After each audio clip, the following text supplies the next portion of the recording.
I'd like to welcome everyone to the October 24th, 2023 City Council meeting. In the interest of government transparency with regards to deliberations and decisions made by the City Council and according to open meeting law, for the convenience of the public, this meeting is recorded by video and audio, and a Zoom link was posted on the agenda. If you're calling in on a phone, you can press *9 to request to speak. If you're watching on a computer or a device, there is a raised hand button that you can tap or press to request to speak. Please use either of these options during oral communications to be recognized to speak. Roll call votes will only be necessary if a specific matter requires one or a member of the council participates remotely. Our non-discrimination statement opener for City Council meetings is as follows. It's a finding in the City of Gloucester that no individual should be denied equal treatment or opportunity because of their age, ancestry, color, disability, including intellectual and developmental mental capacity, disability, family status, immigration status, gender identity or expression, military status, marital status, national origin, race, religion, sex, or sexual orientation.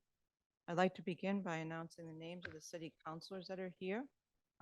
Council Memard, if you would start, would you introduce yourself?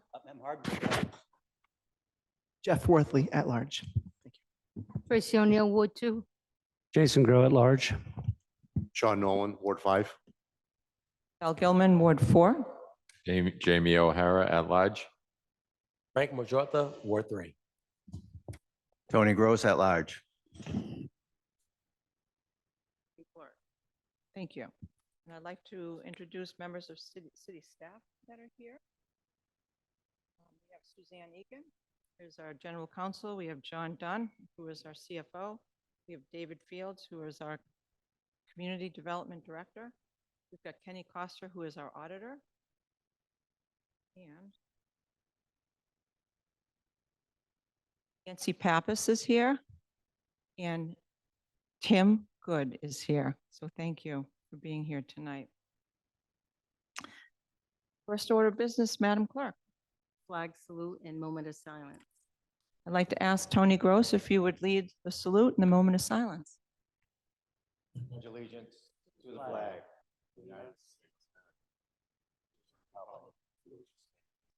One nation. Justice for all.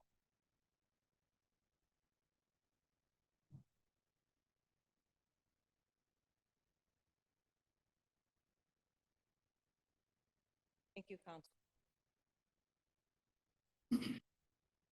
First order of business, Madam Clerk. First order of business is oral communications.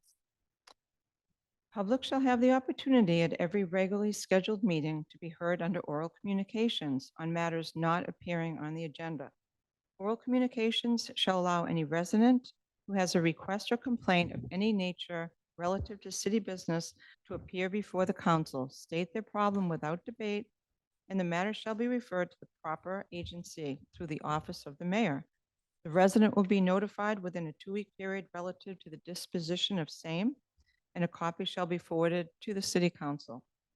Persons speaking under oral communications shall be limited to 3 minutes each. And Tony Gross is going to do the timing tonight. If you could remind people at 2 minutes and 50 seconds to say wrap up or whatever you want to say. If you want to just let the buzzer go off, that would be great. So thank you. Suzanne, you're first. And for those who are on our Zoom, you will be up for oral communications after everyone here at Kairos has an opportunity to speak. So we'll watch for your hands very shortly. So Suzanne Altenberg. Susanne Altenburger, 66 Atlantic Street. We design boats. We've been looking at the harbor for decades.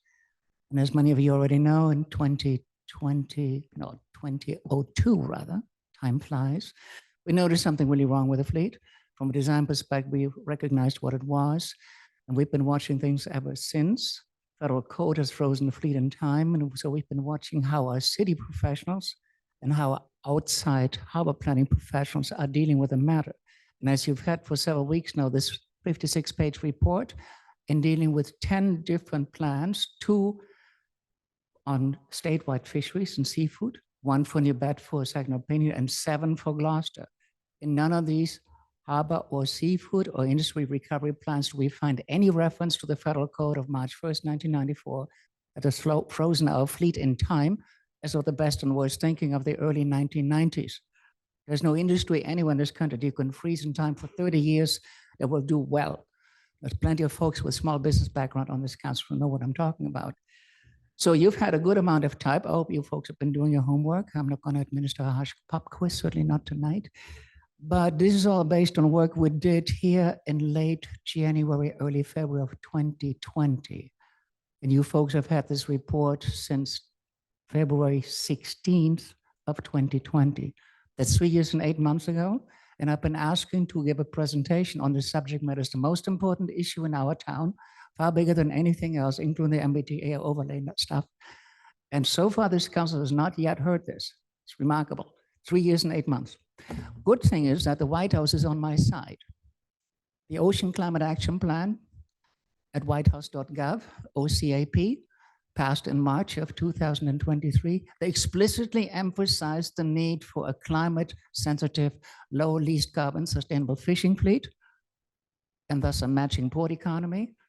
And so I keep insisting this port here at our 400 should be the first one to get going on this in earnest. So I urge the council president, at long last, break the spell of 3 years and 8 months for us to finally talk about this in earnest. This would require a long form format. 3 minutes simply don't cover this. Thank you very much. Thank you. Anyone else like to speak in public comments? The matter is not on the agenda. Name and address. Hi, my name is Lyanne Palazzola, and I live at 44 Middle Street. I want to talk about the, I know it's not with you guys just yet, but the proposal on 20 Main Street to have the 20 units built. I live across the street from the abutters, but I have a problem with the traffic. I only have 2 ways to get to my home, School Street or Main Street. And if I use Main Street, I go up Center Street because going to Short Street, there's always a traffic jam, especially when the delivery trucks come to the stores and the restaurants and have to deliver. I think from the Brass Monkeys to Tono's Restaurant is always a challenge to get to Tally's Corner. But now you want to add 20 plus more cars in the area, not to mention what's already going on Main Street, the Cut Building on Main Street, the Passport Hotel on Main Street, the Bank Hotel on Main Street, the new YMCA on Middle Street, which is all going to introduce all new traffic to the area. I think you've done enough putting approvals and shoving this down downtown's throats. I think it's time to give downtown residents a break. Maybe if you didn't approve the hotels or the cut and convince the developers to make affordable housing for the city, that would have been great, instead of just approving all this traffic, which is not really going to help the city.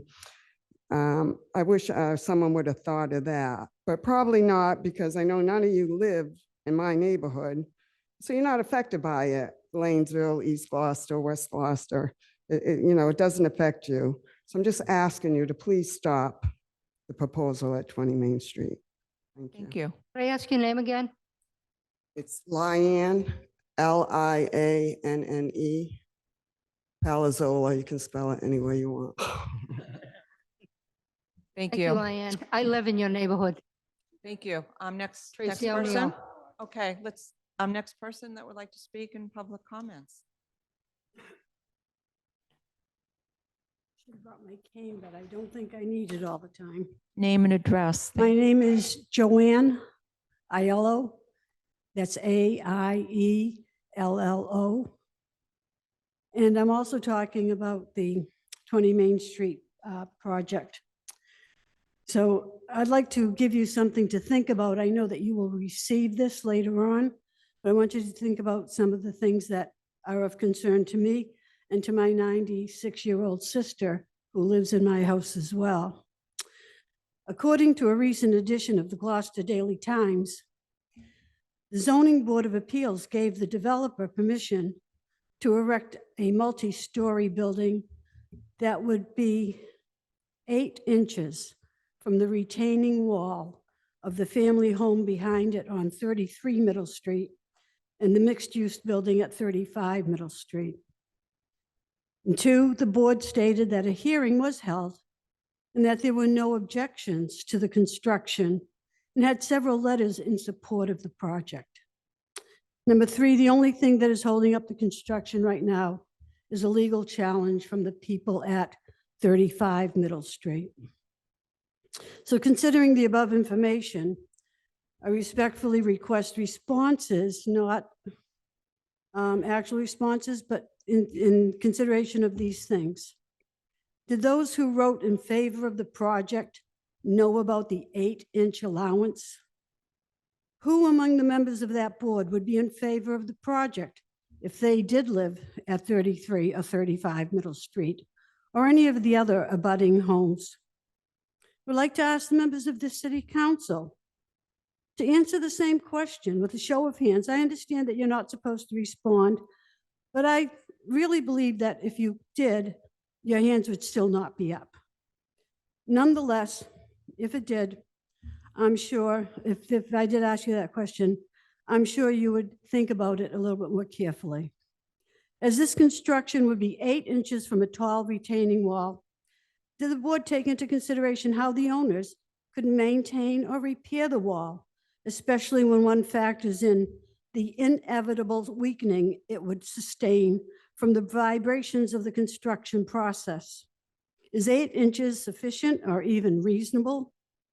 Did the board require the developer to test the structural integrity of the wall?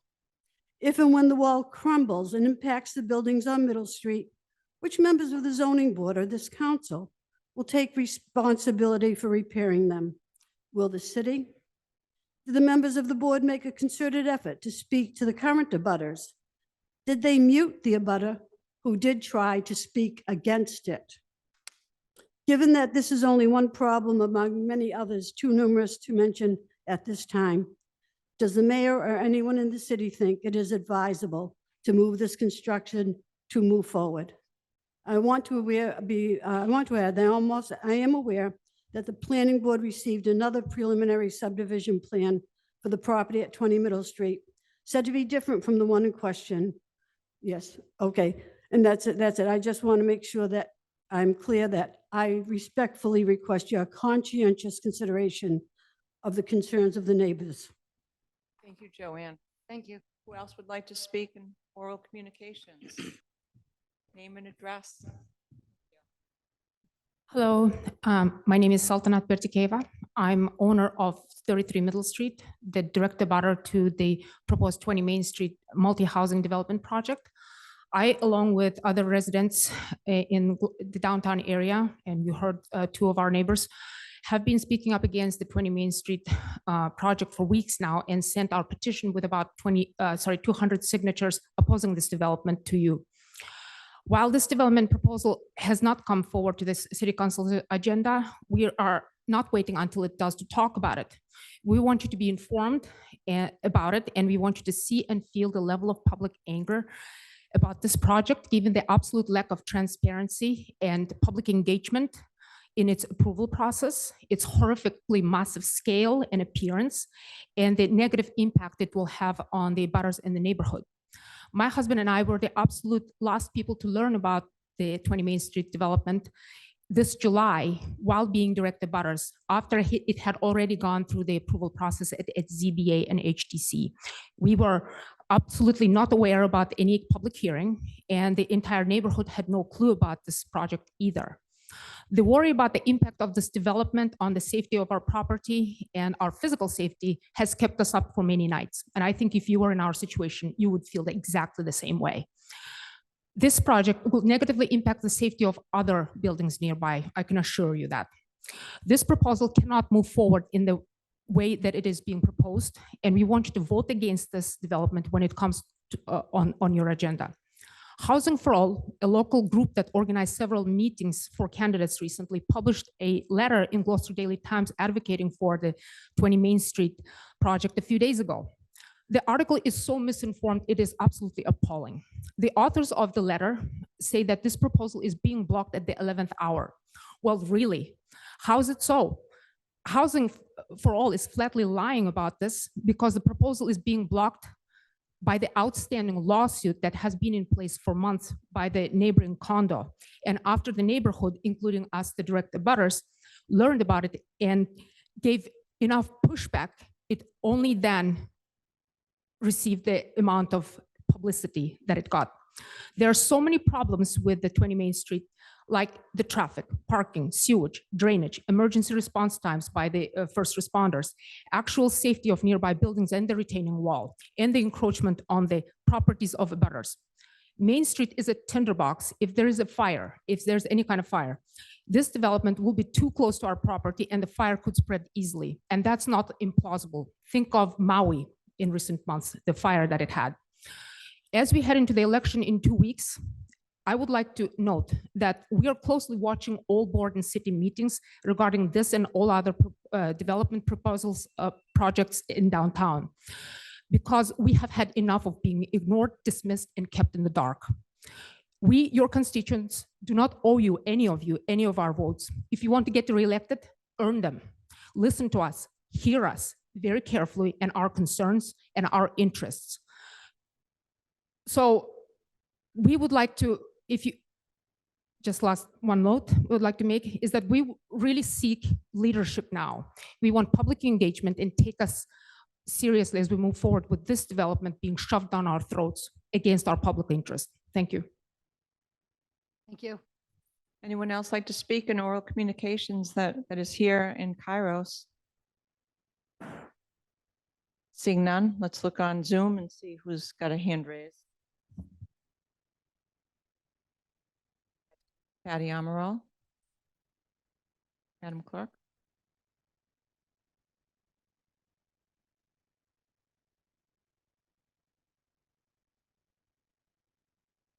Patty, would you introduce yourself and your address? And you have 3 minutes to talk to our council. Welcome. Hello, my name is Patty Amaral, 14 Myrtle Square. Thank you. I guess I'm going to talk about the piles at the beach again. I have been talking about this for like 20 years now. I just drove down at my granddaughter and they're still there at Good Harbor in the parking lot. I sent a letter to the new Board of Health director, and what I got back after several correspondence was everything's okay and everything, is, kosher. And I just feel like these piles at our beaches need to be removed and we should be taking the debris off of the beaches. I also would like to have the pile at the DPW yard that's like 40 feet tall at this point with hazardous waste from our streets and everything being taken away. We use that pile to shore up our Babson Reservoir drinking water. And I still find that just crazy because how could we do that? But I was assured from Mike Hill that it was okay. I walked around the DPW yard and he said, all the chemicals are out of it.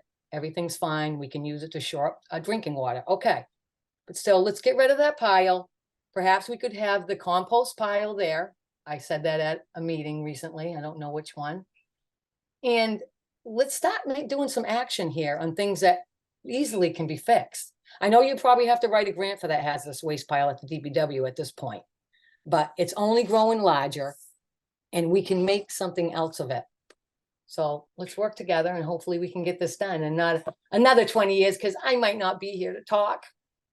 Might not be on the earth. So let's try to get this done.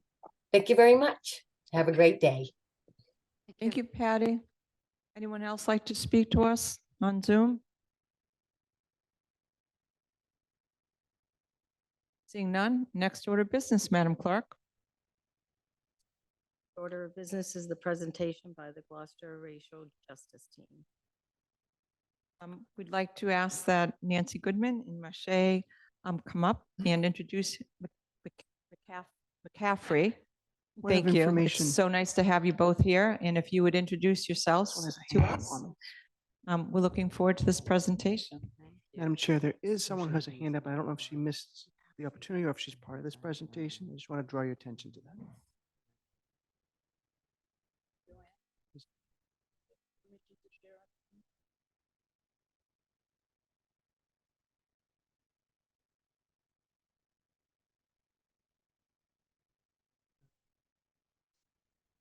I think Miyozu is here because she's here for the presentation.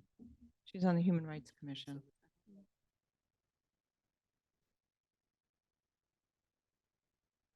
Um,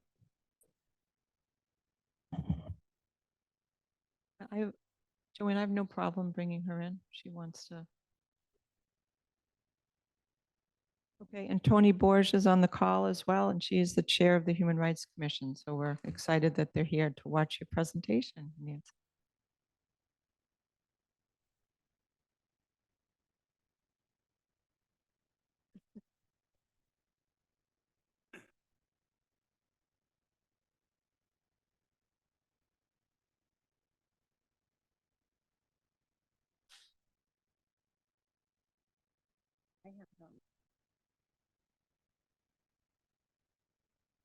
I don't know.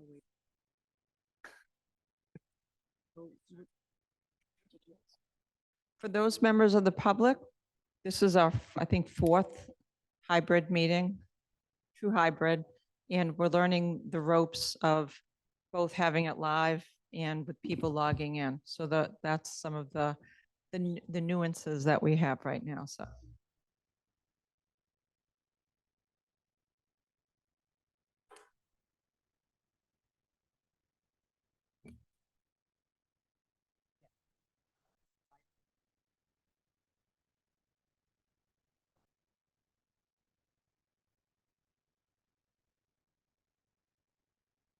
While Joanne gets that ready, would you both introduce yourselves to us? Sure. My name is Michelle McCaffrey. I co-chair the Gloucester Racial Justice Team with Nancy, and I also sit on the Human Rights Commission.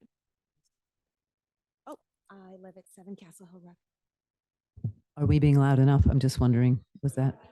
Right, yeah, right. Okay. Thank you. Does she need to say again or we're good? Oh, Thank you. Michelle McCaffrey. I live at 7 Castle Hill Road. I am co-chair of the Gloucester Racial Justice Team, and I also sit on the Human Rights Commission. my name is Nancy Goodman. I hope you don't kick me out, but I'm actually a resident of Rockport.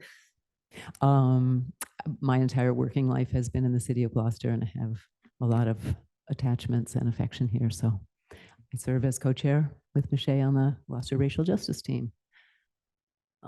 Joanne, yeah, just that one? Perfect, okay.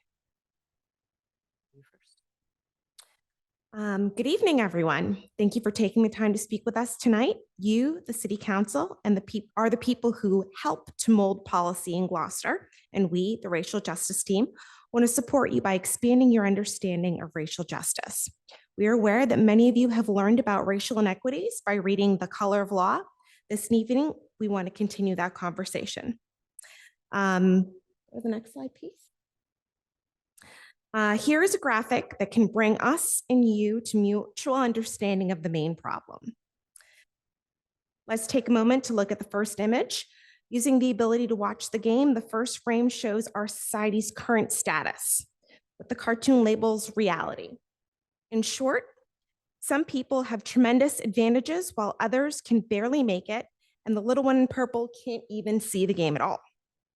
The second frame shows what a lot of people think is the solution: equality. As you can see, equal treatment, giving everyone the same size box, still doesn't allow everyone to watch the game. The third frame gets closer, labeled equity. It shows that by giving each person what they need, back. It's going by itself. Oh, is it? Okay. Here we go. Thank you. The third frame, labeled equity, shows that by giving each person what they need, each gets to see the game. And finally, there's justice. The fence is removed, and all three fans get to watch the game without additional supports. I think one of the main things this image highlights is that many people feel that equality is good enough, but the cartoon shows that it is not. The goal of the Racial Justice Team, and we hope of the City Council as well, is equity. Let's give everyone the support that they need to be able to enjoy participating fully in our community. Example after example in The Color of Law shows how minority populations have systematically been excluded from equitable access to housing and education in particular. The Racial Justice Team is doing our best to educate everyone in Gloucester, as there is consensus that it's time to right these wrongs. We like to imagine a day when we will come to achieve justice, completely removing all the barriers. Just make me, something Michelle said, made me want to acknowledge that in Val's introduction, you already are including a statement about wanting to make sure that people that represent lots of variety of groups, but including racial groups, you're making that commitment for equal treatment. Human Rights Commission actually helped us write that. So thank you. Congratulations. Would you, now the next slide, that graph? I just wanted to speak a minute or make this visual image of this is the current demographics of Gloucester. Obviously still a large majority white population, 89.5%, but we are having a growing population of people of color and immigrants from other countries. We're now at 10.5%, and that number is continuing to grow. We have someone talking, so if you could silence yourself or go outside, that would be great because we're having a hard time hearing. Thank you. Next slide, please.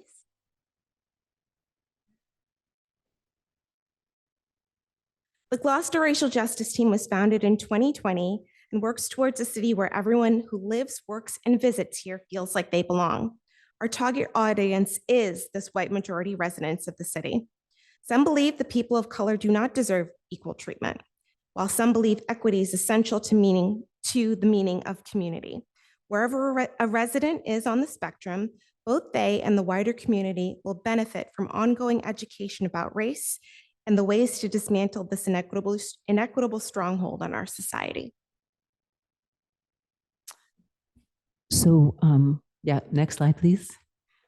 We wanted to talk to you about a program we offered this past summer called Gloucester Reads, which was an opportunity for anyone in the community to read of the books that we chose, and Michelle's going to bring them around. One is a novel for adults that is called Such a Fun Age, and we chose it because the main character gives the reader a chance to experience what it might be like on a day-to-day basis to live in a Black body. And the books that we chose for young adults that Tony's holding is a graphic novel that was about the time of COVID. It's an amazingly presented book, like 20 minutes to actually read it, but the graphics are fantastic. And then there was a book for young families to read. Let's see.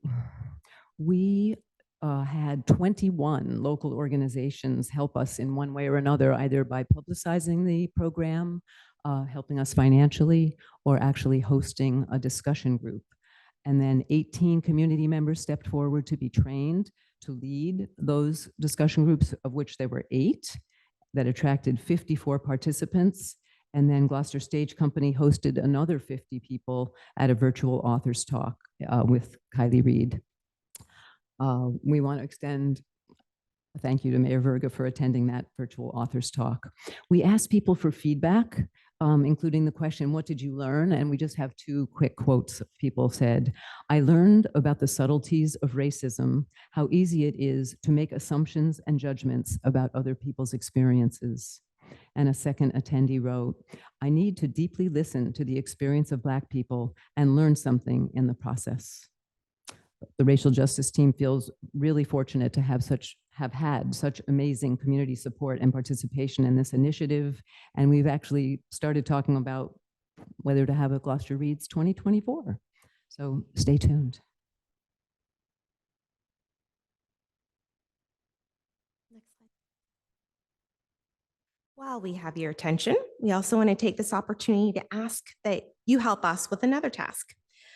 It was initially brought to us in the spring of 2022. City administration asked us to review the current diversity statement, which is currently posted on the website. And we feel it's very important to update this statement due to the changes that have been taking place in our community. Our suggestions for the update have more concrete and actionable wording. Next one. That is the up one. Oh, it says current.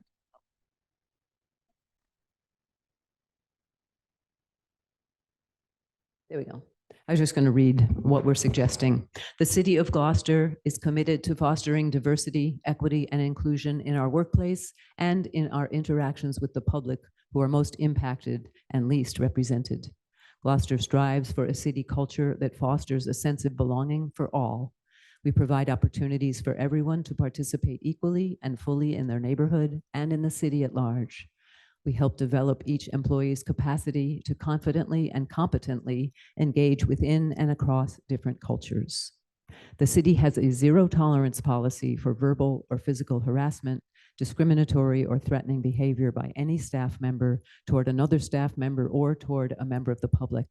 Anyone experiencing such treatment is encouraged to report to the Human Rights Commission at their email address. What we are asking from you is, what are the next steps? Who needs to pass or say what is the acceptable language? And then how does it get on the city's website? Is that something you can answer in this moment, or? Well, I would say that we could refer this back to a governance meeting and talk about it, and then also get some input from our departments and human resources. So Okay. it's something that we're very agreeable to look at, and we Appreciate appreciate it. you taking the time with that. Okay. So as a follow-up, would I go to a governance, we would reach out to the governance committee, or is there a step? Governance committee really is part of the city council governance meeting. A sub-meeting. Maybe bringing this back to the Human Rights Commission to kind of Yeah, look I mean, at I it? think that the appropriate route would be for the mayor's office to refer to the Human Rights Commission with a recommendation, then to us to adopt as a part of our procedure. Okay, so mayor to Human Rights Commission and back to you. Thank you so much. Thank you for the time. Next slide, please. Working and learning together is the only way that meaningful change can be accomplished within our community, and we are committed to doing our part to move the needle. We want to thank you for your time and end with this cartoon. We all walk the path of life, and we think it's important to recognize that there are some of us that obstacles have been placed in our path that are out of our control. The goal is to be mindful and to do our best to remove the ones that are within our control. And if you don't have any further questions for us or for the group, thank you very much for. This is letting us present. fascinating. I'd like to open it up for any questions from city councilors to either Nancy or Michelle. Anyone like to say anything or ask some questions? Council Grow. How would anyone who is interested in being involved with the racial justice team get involved with the racial justice team? Great question. We have a Facebook group that you can go and find us and ask to join. And you can also email us at gloucesterracialjusticeteam@gmail.com. Just for clarification, the racial justice team is separate from the Human Rights Commission. Yes, this is a fully community-led organization and group. All volunteer, yes. It's great. Would you introduce any other members that are here? Oh, yes, of course. We have Gail and Jim Seavey here that are also part of our group. And Thank as you you. did mention, we do have a couple of people who have dialed in. I think Tony is here, who also sits as part of the Gloucester Racial Justice team. Yep, Donna's online. Thank you, Donna.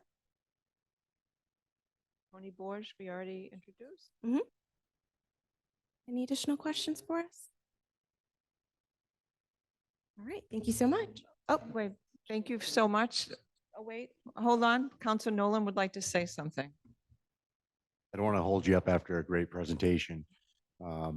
Gloucester's always been a very acceptive city with a lot of different walks of life and generations from other countries. And in years of recent, it's been a little bit tougher with some people being angry.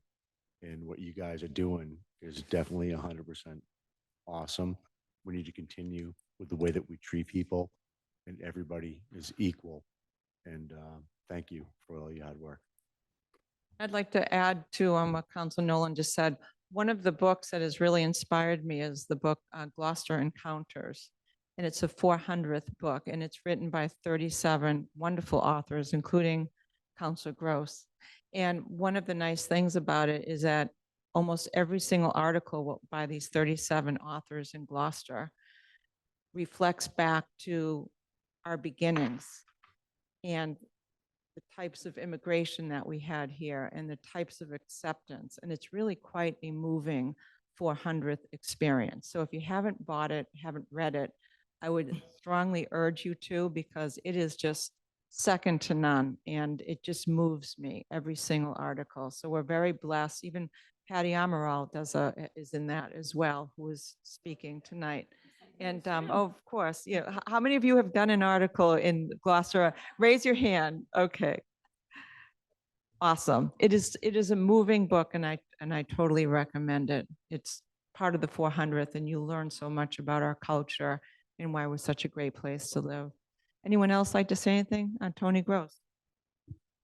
I would just like to say it's so important for you guys to remind us of basic privilege, as well as the previous people at oral communication. We need to be reminded that things are not always as they are for us, and that we need to be aware of that. And just thank you for keeping that front and center for us. Yeah, it's all about perspective. And I think that especially when you're litigating policies and discussing things, you have to think about the people who have not.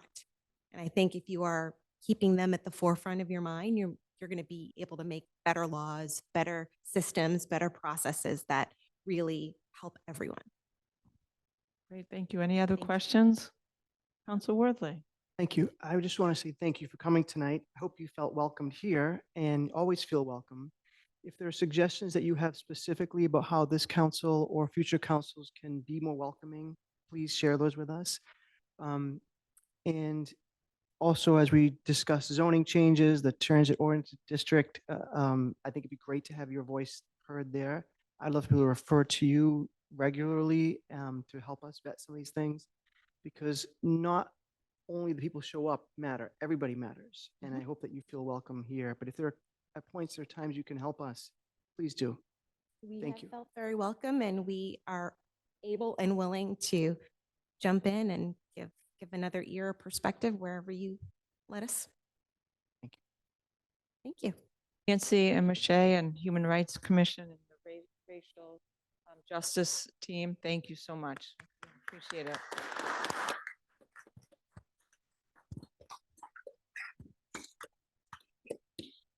Next order of business, Madam Clerk. An update from the Community Development Director, Dave Fields, regarding the Comprehensive Plan Phase 2 public engagement. We are delighted to have our Director of Community Development here, David Fields, and he is going to enlighten us on what is ahead of us with the comprehensive plan. So Dave, you have the floor, and we look forward to hearing from you. All right. Well, thank you so much for having me this evening. Good to see you all. As was mentioned, I'm David Fields, the Community Development Director, here tonight for an informational update to tell you about where we've been with this plan, where we are now, and then where we're going to go in the future. So as you can see up on the screen, or perhaps in front of you, Phase 1 has been completed by our consultant team, city staff, as well as numerous volunteers, which was really an existing condition survey of where we have been over the last 20 years since the last plan. And then where we are today in terms of benchmarking those statistics quantitatively for the next phase ahead. So we're rolling into Phase 2, which is really the public engagement phase. Really, that's where the qualitative input from the public will come from. We're really looking to get the word out. Part of the reason I'm here for this evening is to actually plug what we're doing. Hopefully we can engage you all and help get the word out as well. We have a brand new website that has just launched. It has all of our community tools on it, things like Meeting in a Box, our community survey, our crowd map, as well as any other tools that we have out there currently. It has our most up-to-date information so far.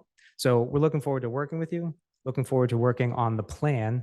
I can run through the website very quickly if you give me one moment.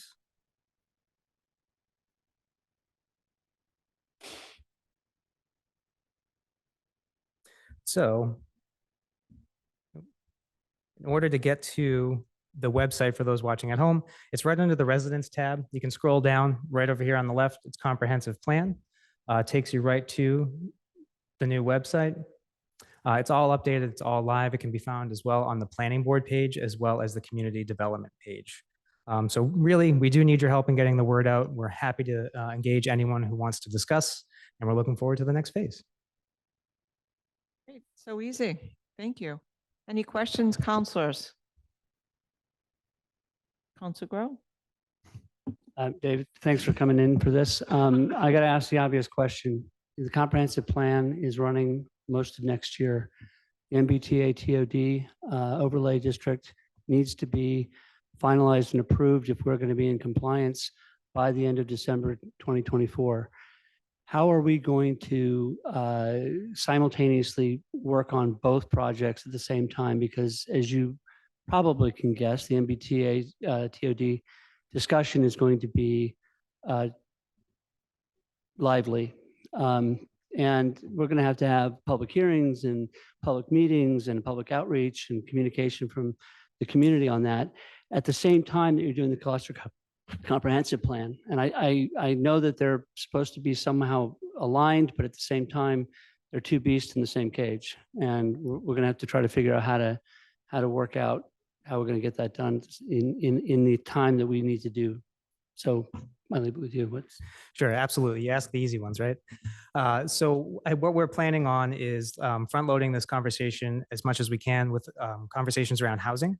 That being said, completely aware of the zoning timeline. Really what we hope is that all of this public engagement that we're doing now really helps inform what the future of the city will look like, particularly with respect to downtown and with the zoning in mind. So it doesn't mean that because we're doing the plan necessarily that we can't start having the discussion perhaps early next summer, throughout the summer in preparation for the fall and going into December. Also, we have applied for technical assistance through the state to have a parallel yet quasi-separate track to specifically discuss the zoning that's before us as mandated by the state. So hopefully we're successful with that grant. We're hoping to get some designers on board if we can to show some visual representations of what the future of the city may look like realistically. Great, thank you. Any other questions, counselors? Counselor O'Neill? Yes, thank you, David Fields, for presenting. Can you go back to the first slide? Joanne? If I No? can. Okay. Well, what I understood was that you're going to have meetings with the public from October of 2023 to February of 2024. Is that correct? That is correct. So yeah, we're kicking it off in October. We're going to run the public engagement through mid-January. Okay. So at that point, we're hoping to wrap up, combine all of the qualitative information we have into an analysis portion to roll into our vision and goal setting, which is phase 3. Okay. So have you taken into consideration that October is just about over and the holidays are all through December? So the general public is going to be preoccupied. I mean, October's over for all intents and purposes. So that gives us November and December. And you said in mid-January, you're going to stop talking to the public? So we're certainly not going to stop talking to the public at all. I mean, phase 3 will be discussions with the public as well. What we're actually hoping is for a lot of these tools, they're better run in groups of small groups with people you know, with other residents, with maybe people that you don't know, engage somebody that you haven't spoken with before. But actually the holidays might be a great time for people to start having these discussions while they're together, generate some ideas and then move forward. But again, phase 3 is also a public engagement phase in terms of visioning and goal setting. So we're not stopping public engagement, it's just transitioning phases. Hey, can you add that into your phase 3 verbiage? Sure, yeah, I mean, it does So say that the now. public knows, because otherwise they're going to say, oh my God, it's all over with, I can't talk now. And they won't even try. Sure, understood. Thank you very much. Any other questions, counselors? Counselor Worthley? Yes, first, thank you very much for coming to us tonight and giving us an update. Appreciate that. I share Councilor Grove's concern, given the timing and the challenge of our zoning process will take whatever it takes, right? And we don't want to be in a situation where in December of 2024, we're saying we have to vote for X without having reviewed it in whatever meaningful way we need to because of a deadline. And to start that early enough, it would probably have to start before the comprehensive plan is over. The last plan, it was initiated in 1999 and it was called Plan 2000. And then we had to change it to call it Plan 2001 because it took us about 18 months to finish it. But partly, and times are different, we didn't have the same access to technology, but we had 58 public meetings over the course of a year and a half. And they were neighborhood meetings and they were very robust and all encompassing. And I know that there's a challenge to be able to do that, but I think it's also critical that we do. So it's possible that your plan, this plan, our plan is, sorry, I didn't mean to say your plan, is going to take longer than just next year.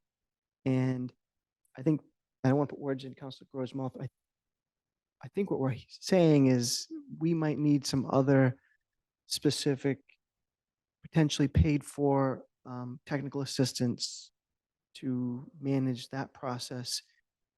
And it can run concurrently. They're not in opposition to one another, but they can't, they're not, the timing is, in my opinion, not going to line up.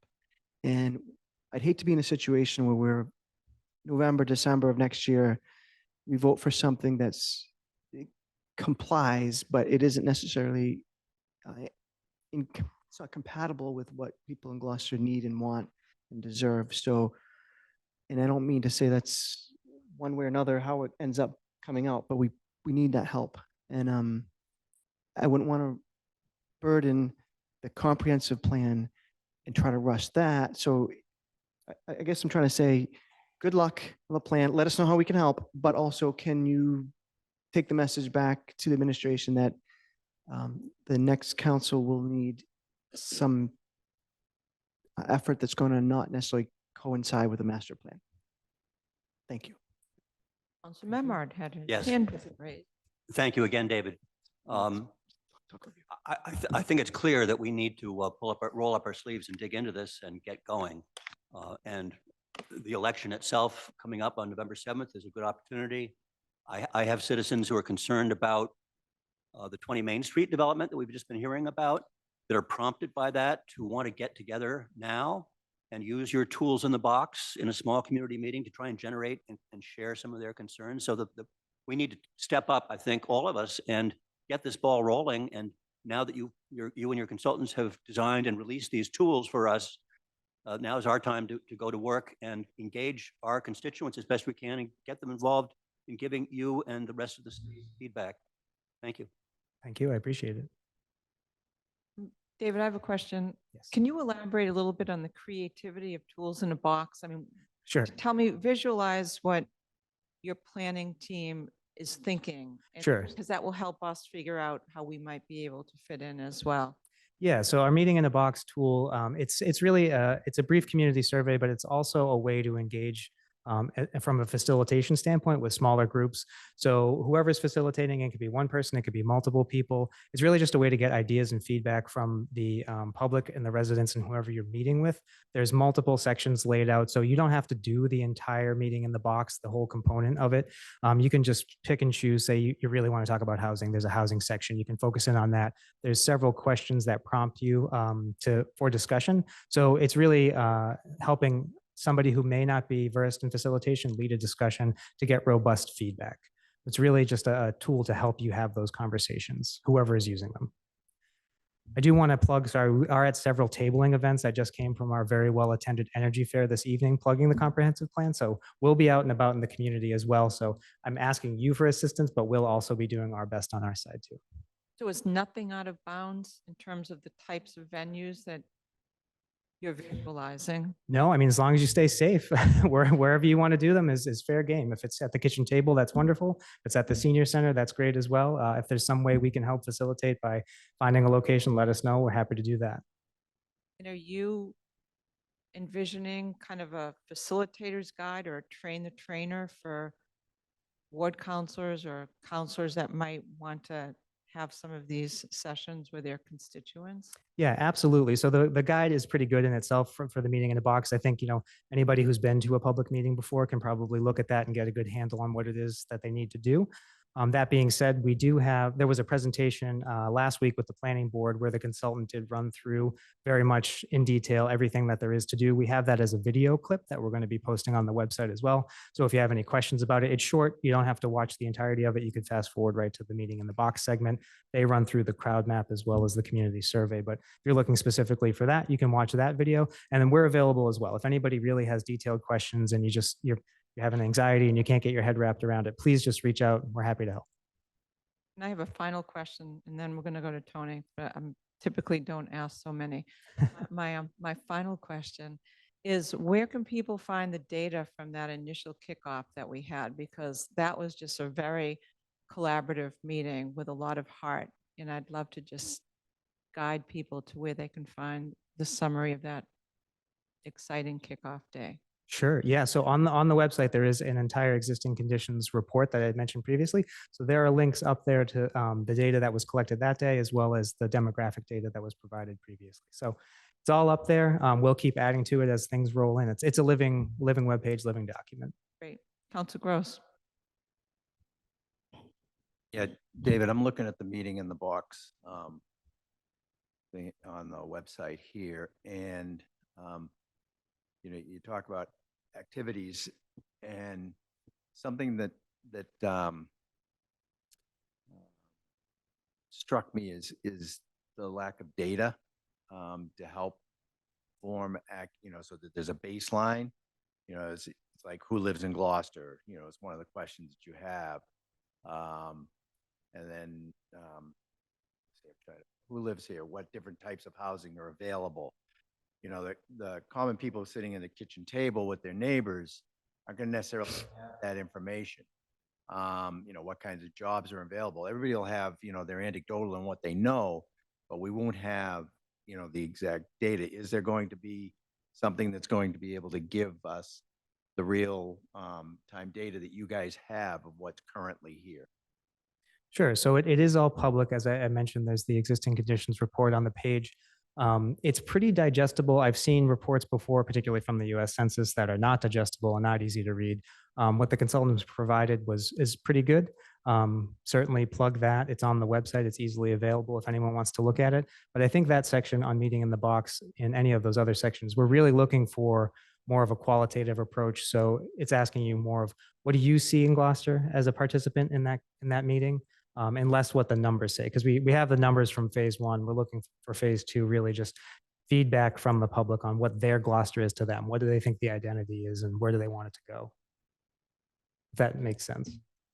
Yep, and I see right here you have, you can watch the forum presentation right on this website. And all right, I'll expand my search. If I have more questions, I'll be sure to reach out to the mayor's office to see what kind of answers we can get. Thank you. Any further questions, councilors, to David? Seeing none, thank you so much for your hard work on this, and we're looking forward to our continued participation and getting the public engaged. So thank you. All right, I appreciate your David. support. Thanks. Next order of business, Madam Clerk. Next order of business is the consent agenda. Councilors, would anyone like to remove anything from tonight's consent agenda? Council Grow. You could remove information only, number 1, please.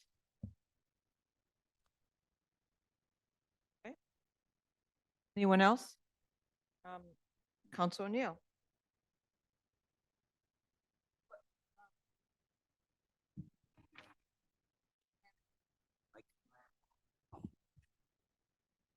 The mayor's report number 2, memorandum from senior project manager, CPC administrator, and approval of minutes from previous council.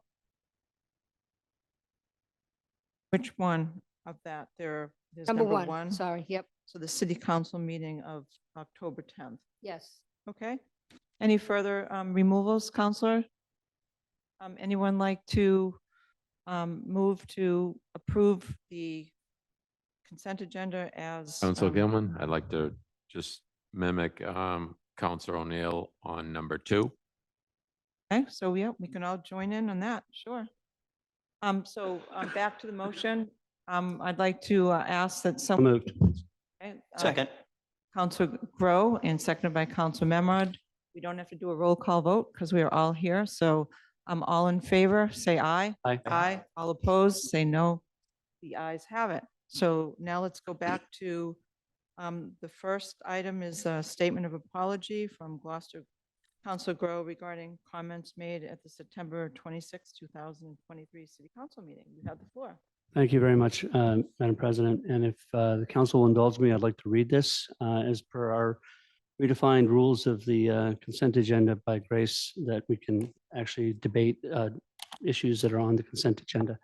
I'm particularly humbled tonight in light of the racial justice presentation and the members of the Human Rights Commission that are on the call and the fact that I'm on the Human Rights Commission, but I feel incumbent to read this and hope that you'll indulge me. This is a statement of apology. With respect to our rules of conduct, our non-discrimination statement, and with respect to the fact that I consider myself to be one who tries to be aware of overt or implied bigotry and racism and call it out when I hear it, I need to publicly apologize for something I said at the September 26th City Council meeting. I would like to acknowledge and apologize for my use of a phrase that is offensive to our Indigenous communities. At the time, I didn't even register that I had used the phrase, which of course is a big part of the problem. And I'm grateful for the fact that a resident at our last meeting referenced it in her comments during oral communications. For me personally, it's a point of shame that I carelessly, thoughtlessly incorporated it into my argument, especially at a time when we were making great efforts to more properly acknowledge the relevance, importance, and history of the Indigenous people. My actions serve to remind me that there are many offensive phrases and words that are ingrained in our everyday conversation without much thought as to their origin or to their impact on the communities they malign. As a member of the Human Rights Commission and as someone who would like to think he should know better, I feel incumbent upon me to publicly accept responsibility for my words and to sincerely apologize for using the phrase and for any offense it may have caused. I apologize and endeavor to increase my own awareness and do better in the future. Thank you, Councilor Grow. Would anyone like to move to approve that information only? Moved. So moved by Council Memard, second by Council Worthley. All those in favor say aye. Aye.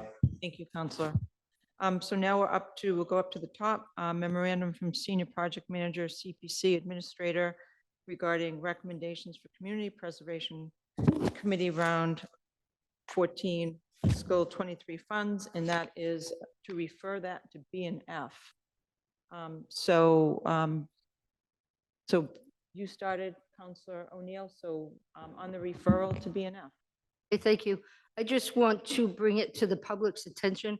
First of all, I'd like to know where can I find the applications for these Okay, grants? so this afternoon, we sent an email out to counselors letting you know that all of the applications based on the letter that we got this morning are now posted on the CPC page for 2023. And that's something new. They haven't done that in the past, but based on the fact that they made a commitment, Matt Lumberg would like to honor that based on the message we got. So we are good for that. It's already there. Thank you. Okay, and I would like to bring it to the public's attention. Gives me pause, I guess I should say. Number 10, that the CPA is recommending that they give funds to Bigelow Real Estate LLC in the amount of $100,000 for apartments at 50 Rear Maplewood Ave.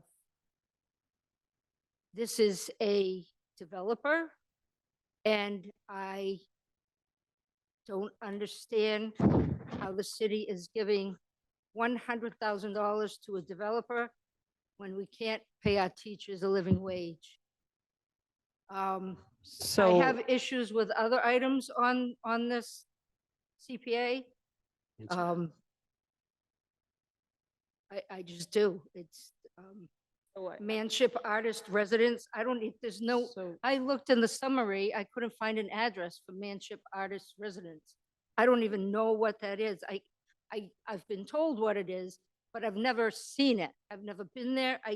And I can't imagine that the majority of the city residents know and have benefited from the Manship Artist Residence Studio. I just can't believe that's true.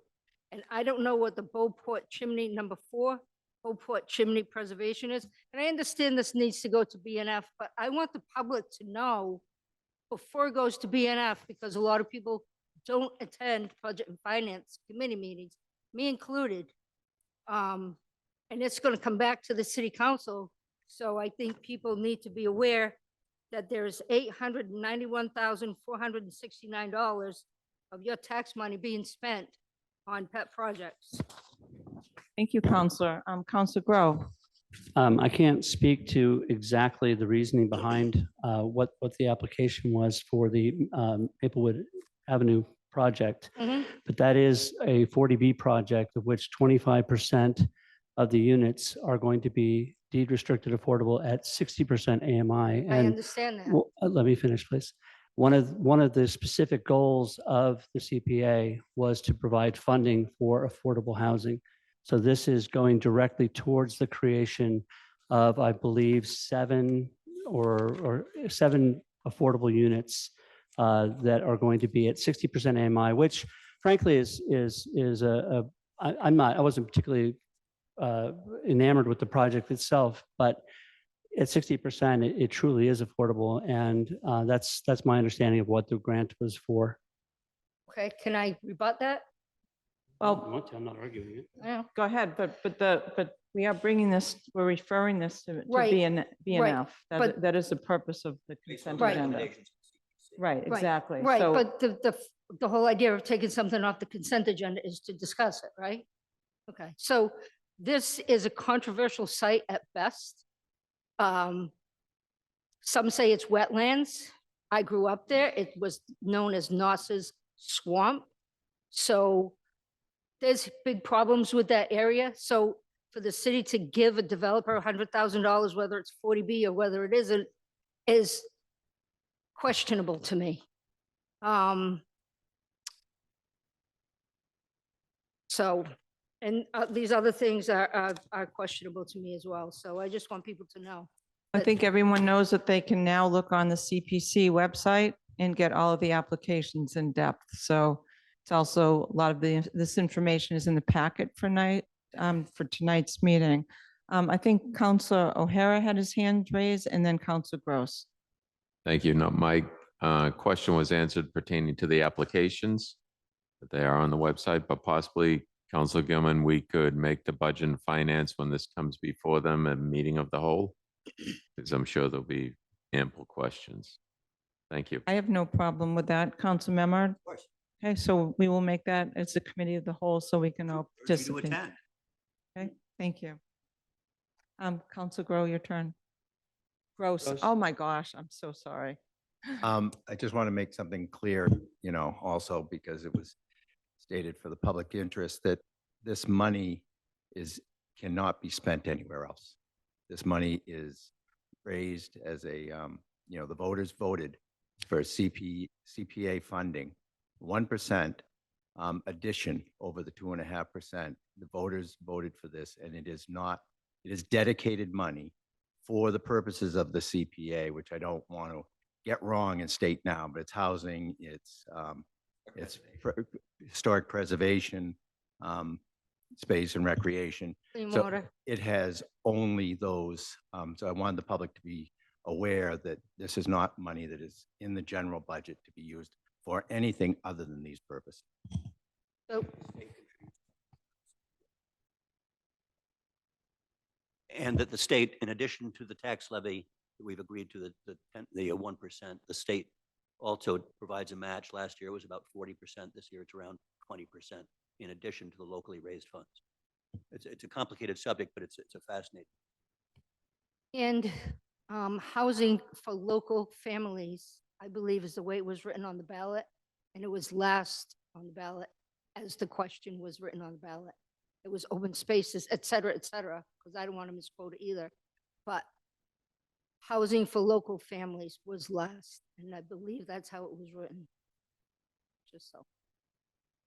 The formula is dedicated by the state, is dictated by law. we don't have we can't, it's not a home rule petition or anything. It's by law, by state law. What was on what we voted for on the ballot? So that doesn't matter what we voted for. What the citizens voted for holds no water. Okay, Comment I'm is- done. is when- Thank you. Any further discussion on this? Is there a motion to approve the referral of the memorandum from Senior Project Manager, CPC Administrator regarding recommendations, for Community Preservation Committee round 14th. Fiscal 23 funds, refer to BNF. Moved by Second. Council Gross, seconded by Council Nolan. All those in favor say aye. Aye. The ayes have it. The next thing that Council O'Neill has asked to remove from the consent agenda is the City Council meeting of October 10th, 2023. You have the floor. Yes, I noticed that my statement that I read was not written. The Attorney Favaza's statement was written. Many of the statements from the people in the audience were written. I submitted a written copy. By the way, you people who spoke tonight, if you don't give a report or a hard copy to the city clerk, it holds no water. It didn't happen. So you have to give them a written copy of what you said. So I gave you a written copy of what I said, and it was not put into the minutes of the meeting. I understand it was a 3-minute speech or whatever, but Joe Favaz's was there and other people's was there, and it was just referred to as Tracy O'Neill said something, basically. So I have a problem with that. I'm guessing that many other councilors do not, but I cannot approve the minutes of the meeting because what I said is not in there. Madam Clerk? This is no reflection on the clerk's office. I'm sure you're doing what you were But told. what it says, it's just, it says in the minutes, Ms. O'Neill read a prepared statement on file in the city clerk's office addressed to Mayor Verga, Right, the administration to the city council. right, but We everybody don't else, put the full statement in the minutes. but there wasn't even a summary. I mean, you summarized what Joel Favaza said and whatnot. It's just, I can't approve it, that's all. I'm not surprised that this has happened, but that's okay. I don't have a problem of us putting that statement in. So, I mean, Amend the so I minutes. will move to amend the minutes to allow Council O'Neill's statement to be included. And I so move. Second. All those in favor? On the motion, Go ahead, discussion on the motion, thanks. sure. So are we approving the minutes with the expectation that her statement will be included, or do we wait and put this off to 2 weeks so that the statement's included? Oh, We're gonna Okay. put it in. Okay, That's my motion. that makes sense. Okay, all those in favor say aye. Aye. All those in opposition? Seeing none? Thank you.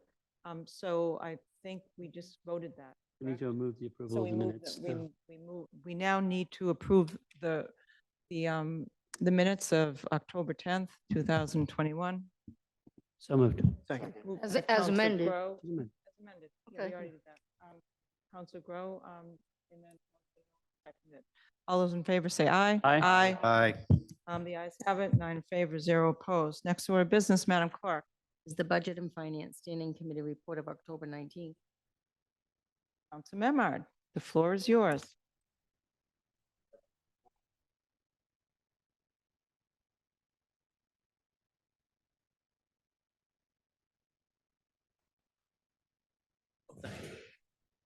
From last Thursday.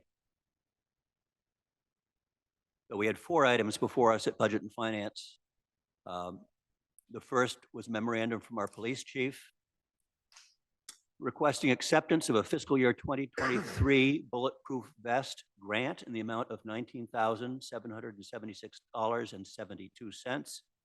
And committee recommendation on a motion by myself, Councilor Memhard, seconded by Councilor Worthley.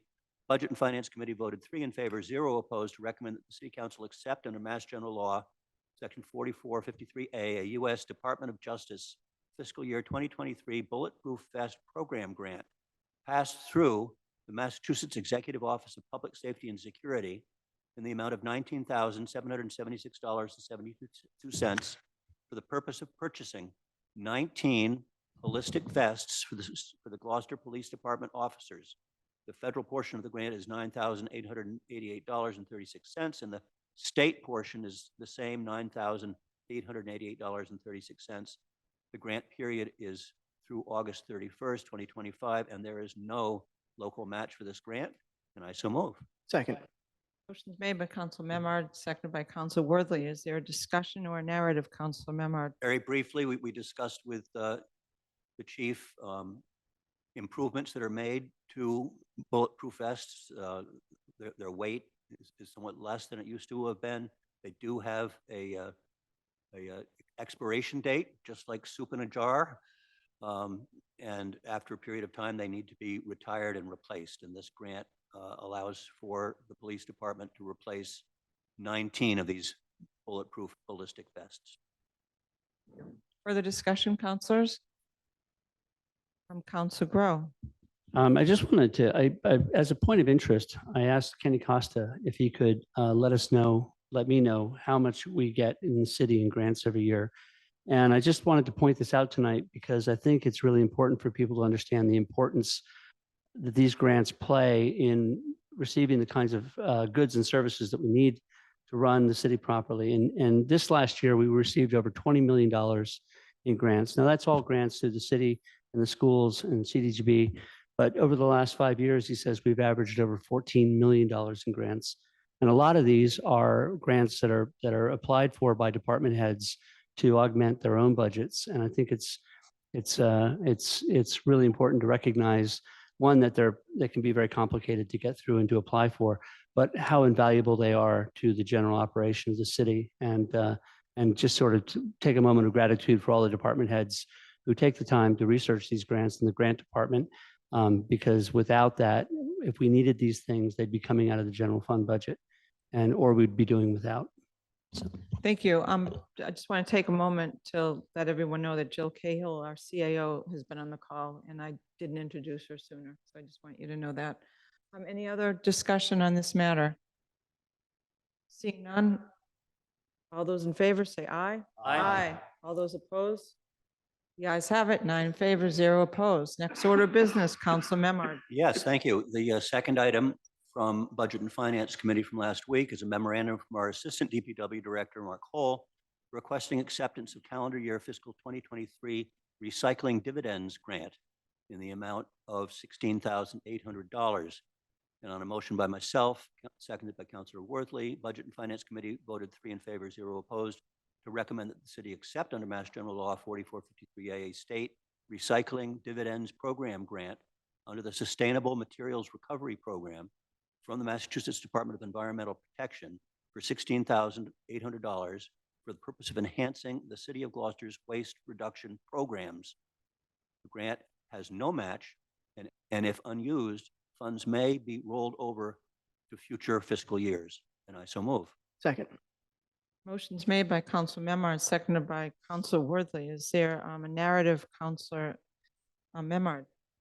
We apparently go through a review process with the state in terms of what recycling initiatives we have to offer here in the city of Gloucester.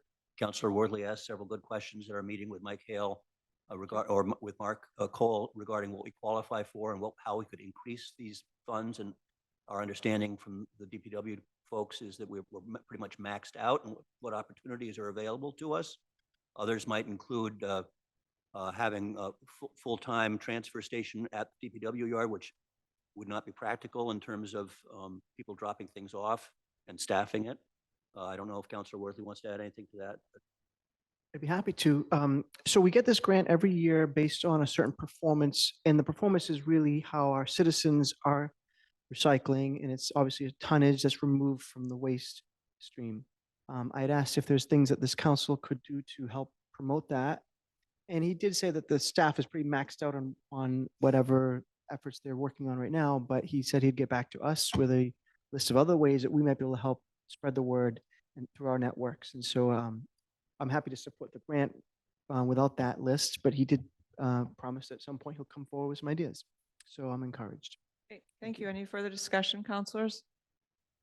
Seeing none, roll call, no roll call vote tonight. Yay. All those in favor say aye. Aye. Opposed? The ayes have it. 9 in favor, 0 opposed. Next order of business. Council Memard. The third item was a particularly interesting one, and we want to thank our, what do we call it? The assessor's office. Thank you. I'm trying to, I don't think of all those numbers down in the basement that you guys are involved with. The assessor's office here in the department in Gloucester has taken some initiatives and researched some opportunities for us. And they've made a recommendation to us to adopt several exemptions that are available to the city for personal real estate tax exemptions. And I'll read the recommendation, which was on a motion by myself, seconded by Councilor Gross. Budget and Finance Committee voted 3 in favor, 0 opposed, to recommend that the City Council accept the changes of the property owner's requirements in Mass General Law 59, Section 5, Clause 37C, 41A, and 41C. And these changes are summarized as follows. A, Clause 41C, senior exemption. Number 1, minimum age of a property owner is reduced from 70 to 65 to qualify for the senior exemption. Number 2, the exemption amount is increased from $500 to $1,000. Number 3, gross receipts limits are increased for a single owner from $13,000 to $20,000, and for married owners from $15,000 to $30,000. Number 4, whole real estate limit net of property value increased for a single owner from $28,000 to $40,000, and for married owners from $30,000 to $55,000. Number 5, whole estate exclusion is increased by 2 units in addition to the unit occupied by the applicant. Number of living units on a property now being 3. Clause B, Clause 37, legally blind exemption. Number 1, adopt Clause 37C, which increases the exemption amount for those legally blind from $437.50 to $500.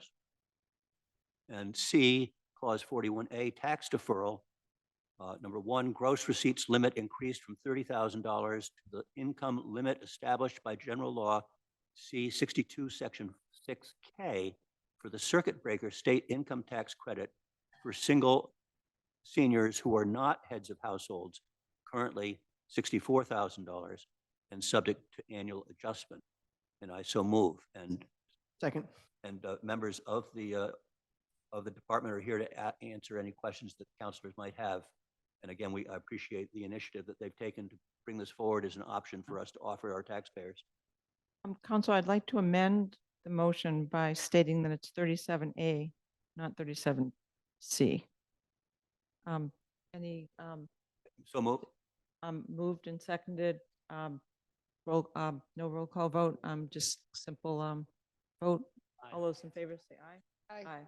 And I'd like before we vote and start discussing this, I'd love it if Nancy would come up, our wonderful assessor, and Tim Good as well, just to give us some of your thoughts on this before we get into our discussion on the motion. Certainly. Good evening, everyone. I am Nancy Pappas, Principal Assessor. I also have Tim Good, one of the assessors, with me this evening.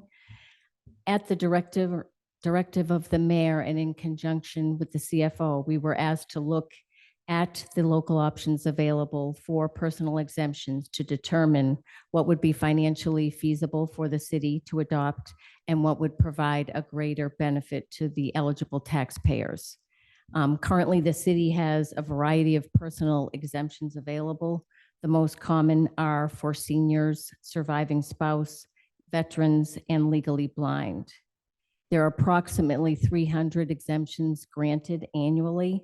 And in fiscal year 2023, there was 182 veterans exemptions granted, 101 senior or surviving spouse, 11 legally blind, and 3 tax deferrals.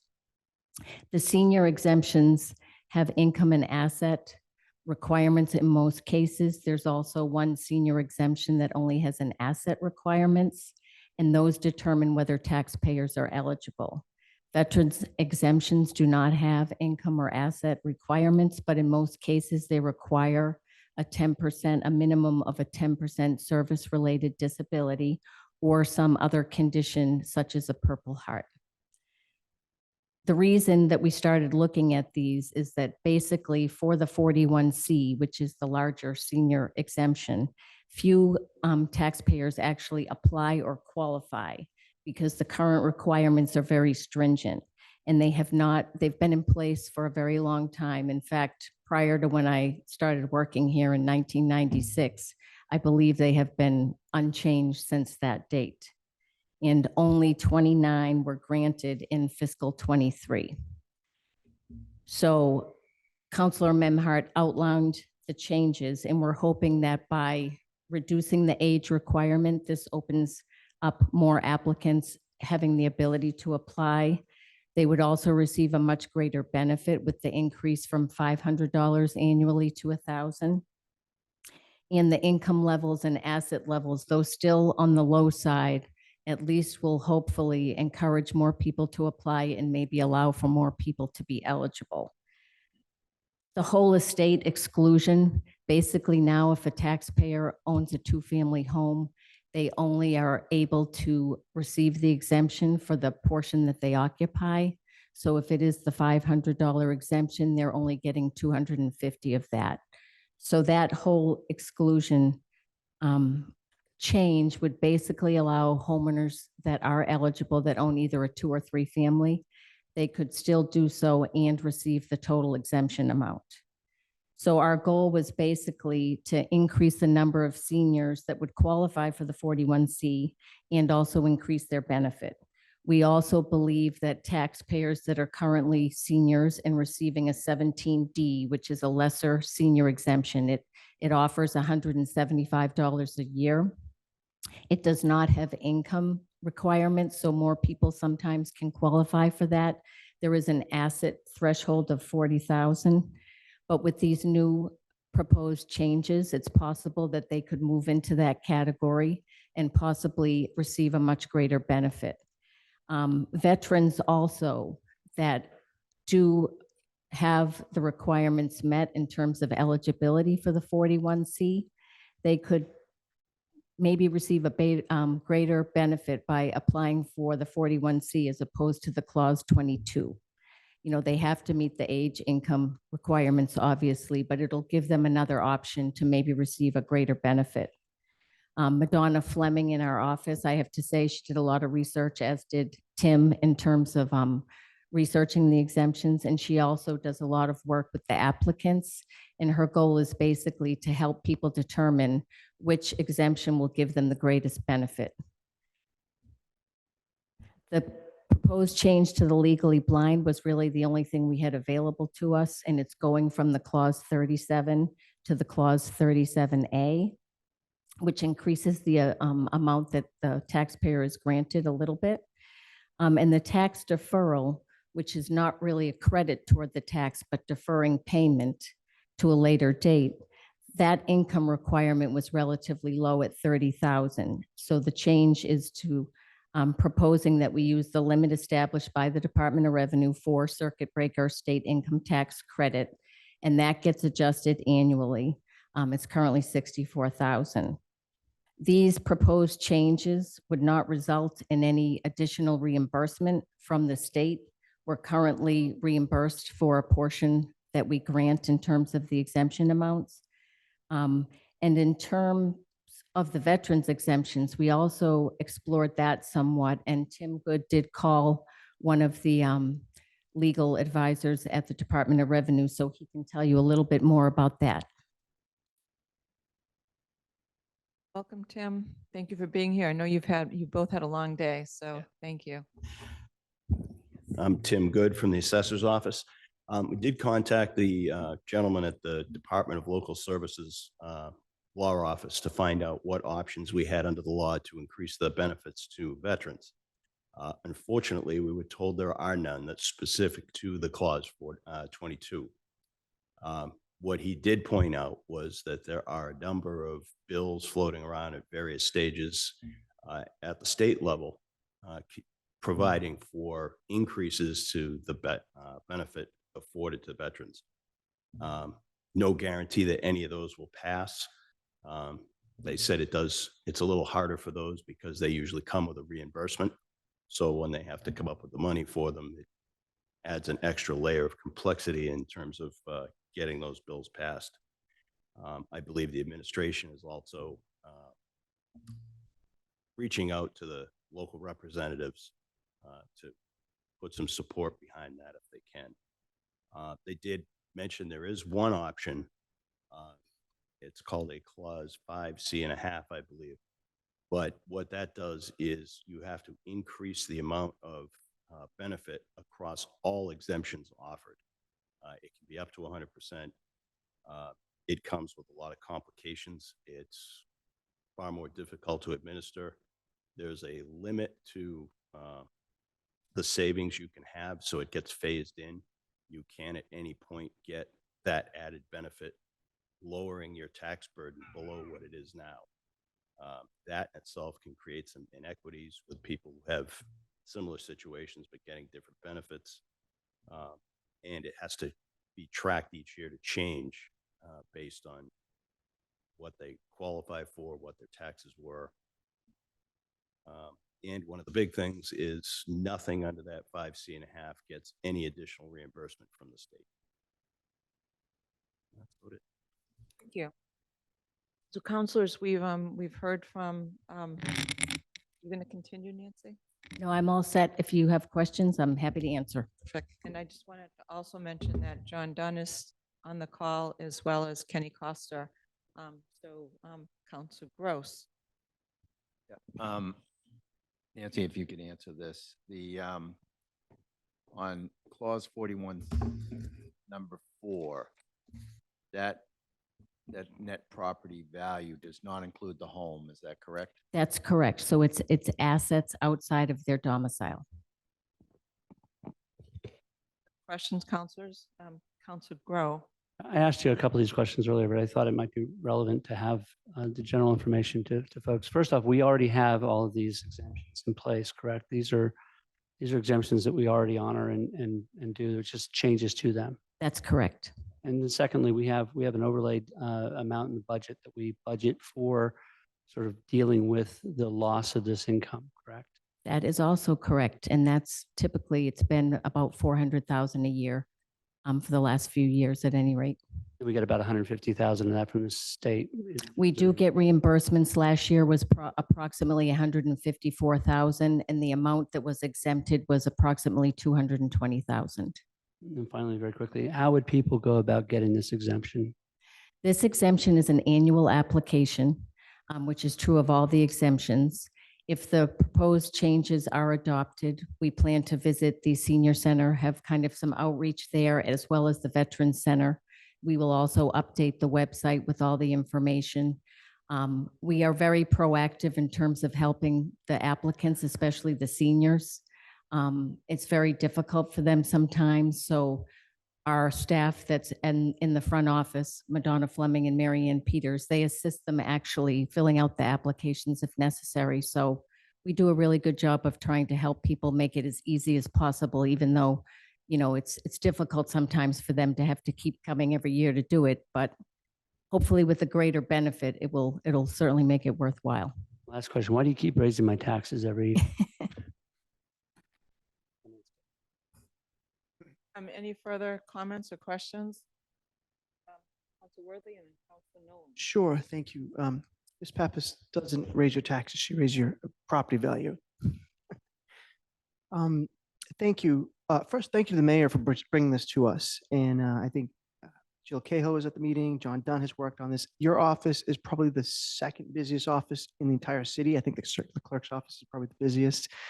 And the fact that you're doing that every day and then working on this too, I have a lot of respect for your office, what you've done.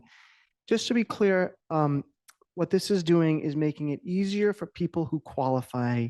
And it's usually the people who are most vulnerable and are needs basis. It's making it so that there's a greater amount of money available to people in those different qualifications. You said that you'll do outreach. Just if you could answer with the senior center, is that or Council on Aging, is that correct? Yes. And then also with the Veterans Office?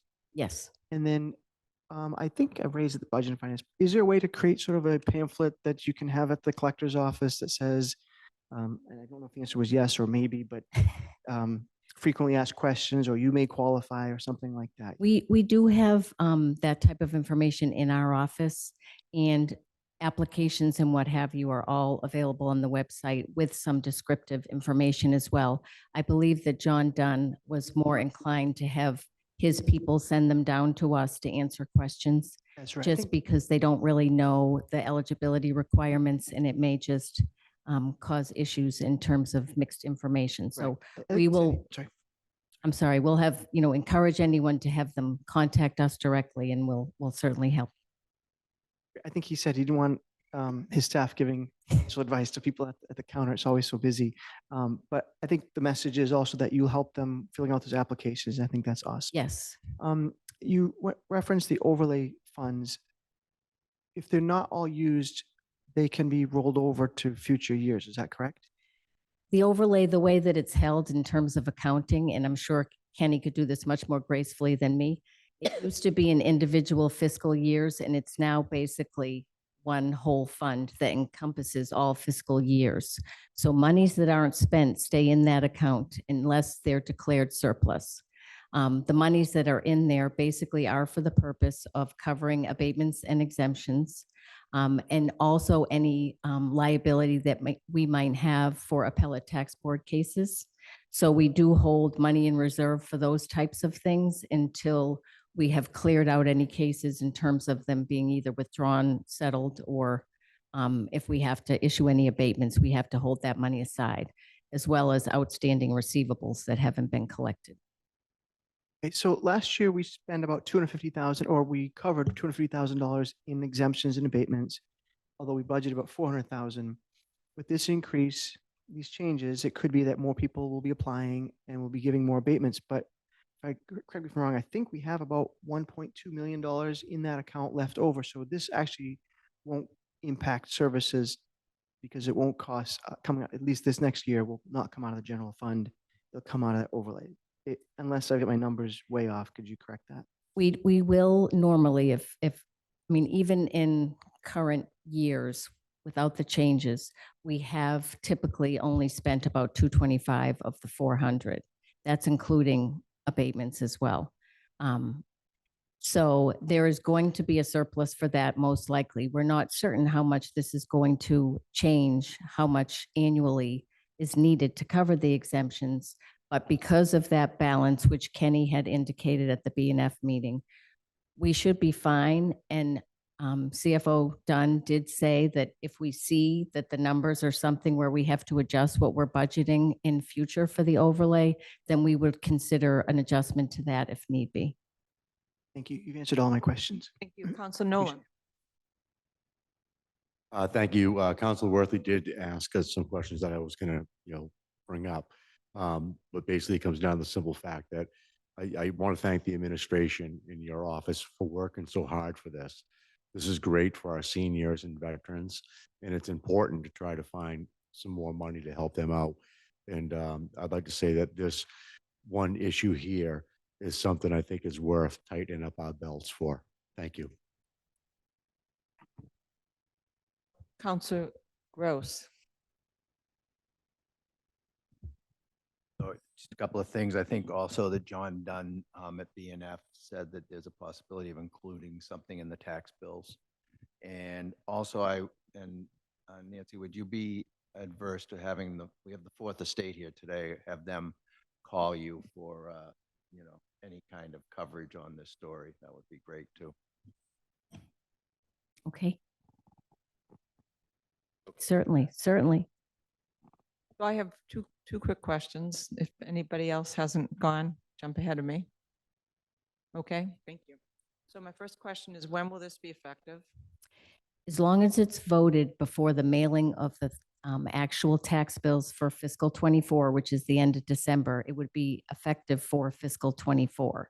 So basically now, and applications can be submitted up until April 1st of 24. That's the deadline. April 1st is always the deadline after the actual bill is mailed. So there's plenty of time to get the word out and get our visits into the senior center and veterans, and for people to come in and inquire and still put in an application. They have until next April 1st. Great. And my second, it's kind of an opportunity to kind of piggyback on what Council Worthy was talking about. Um, I envision that we could have one document on the website that gives seniors, people trying to age in place, all of the opportunities with links to where they're staged right now on the website, because I think that that would be really helpful for them. You know, in just people in general that might need these types of discounts, you know, heating oil with actions, you know, just different, the things that we offer in the city, but the things that are 501c3s also help us allow people to age in place. So it's kind of a project, but it's just something that I think would be really helpful. Maybe we could help work on that at the Council on Aging or something, but it just seems like we have an opportunity here. Even for younger couples, we have like first-time mortgages assistance with, you know, that's on our website. That's another opportunity, but anything that we can do to help people be successful with the rising costs of houses and the lack of houses, and you know, how can we make people feel like we do have some programs and make sure that they're clear on how they can find them. So just a brainstorm. We don't have to discuss it right now, but I'm just kind of visualizing that that would be really helpful to us. It's certainly a conversation we can have where it should land in terms of where it should sit, whether closer to Council on Aging, and then maybe they have some of our information available as well, would be a conversation we probably want to have with administration as well, I would imagine. Great, awesome. Thank you. Counselor. Council Memard. I just want everybody to understand and appreciate the fact that the auditors, that the assessor's office, Tim and Nancy, working with our auditor, Kenny Costa, and our treasurer, John Dunn, and the administration. This is a relatively, it's complicated, and there are a lot of moving pieces, but I think it reflects how well the fiscal management of the city of Gloucester is overseen and taken care of, and that the fact that we have these funds and rebates available to qualifying taxpayers is a wonderful thing to be able to offer, but it doesn't compromise in any way the fiscal integrity and strength of the city. It's been planned for and provided for, and I think that's a tribute to everybody in City Hall. Thank you. Great, thank you. Any further discussion, councilors? Seeing none, there was a motion that was made. It was seconded. All those in favor say aye. Aye. Aye. Those opposed? The ayes have it. 9 in favor, 0 opposed. Thank you so much, assessors. Thank you, John Dunn, still on the call, and also Kenny Costa. Thank you all. Thank you. Thank you. Okay, next order of business. Yes, BNF, Council Memard. One more thing. We're here to accept donations on behalf of Elise Sinagra, our Director of Elder Services. And she's requesting that the council accept donations totaling $1,057.90. And on a committee recommendation, on a motion by myself, seconded by Councilor Worthley, Budget and Finance voted 3 in favor, 0 opposed, to recommend that the City Council accept various cash donations under Mass General Law 4453A to support the Council on Aging in the amount of $1,057.90 from the following residents and business partners within our community. And those include Grace Lane, James Howard, Jerry Favaloro, Marilyn Grant, Bernice Blitz, Constance Condon, Frederick Cowan, Barry McKay, Elizabeth Barron, Bruce Davis, for a total of $1,057.90. And with gratitude to them, I so move. Second. Motion's made by Councilor Memard. I believe I heard Councilor Worthley. Gross. Was it Gross? I don't know. Okay. Councilor Gross, it's the second is from you, so thank you very much. Further discussion?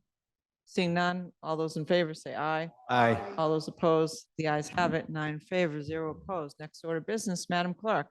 I just want to mention that the ordinance and administration did not meet on October 16th, and neither did the Planning and Development Standing Committee. They did not meet on October 18th.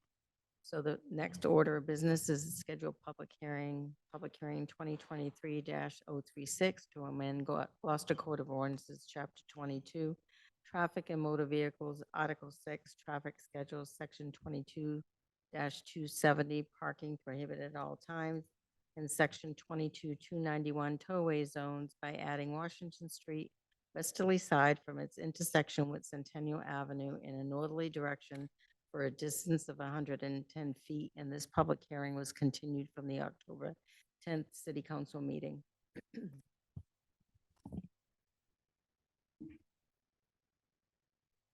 Like to open the public hearing.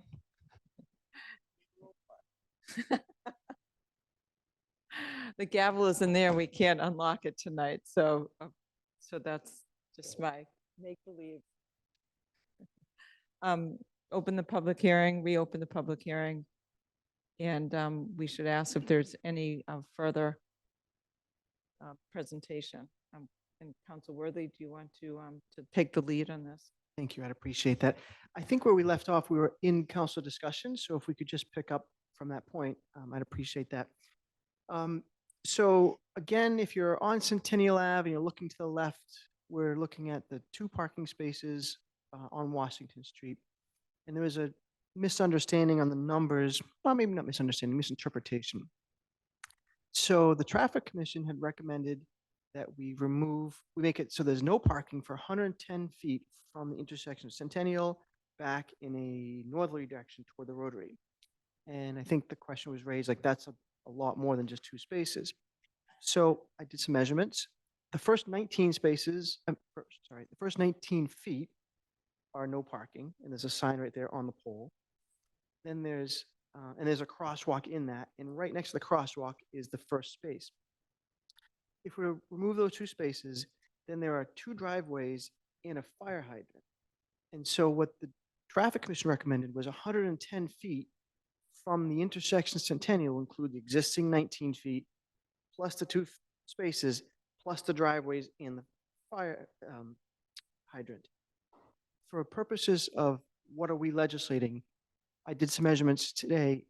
19 plus the 2 spaces adds up to 55 feet. Obviously, you can't block a driveway or a second driveway or a hydrant.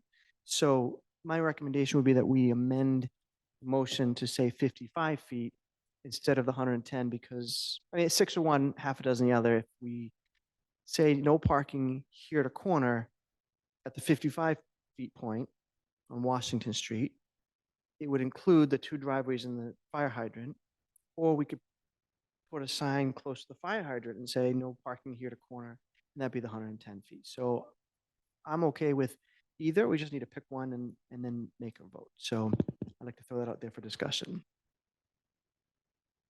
Just a quick question, Council Worthy. What did you use to measure the 55 or 110 feet?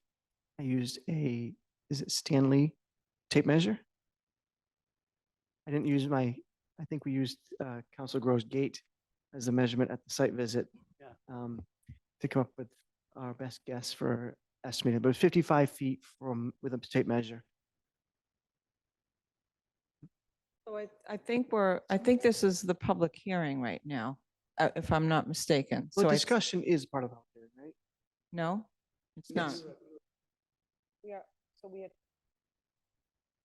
Joanne? I thought you said that the public hearing is going to be continued. Continue the vote. Oh. Okay, then I'm sorry I even opened the public hearing. So just cancel that. Okay.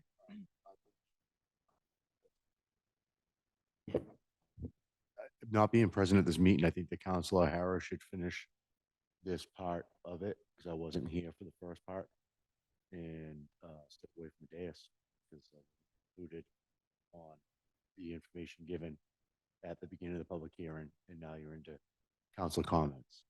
And so I think that without any objection, that would be the right thing to do at this time.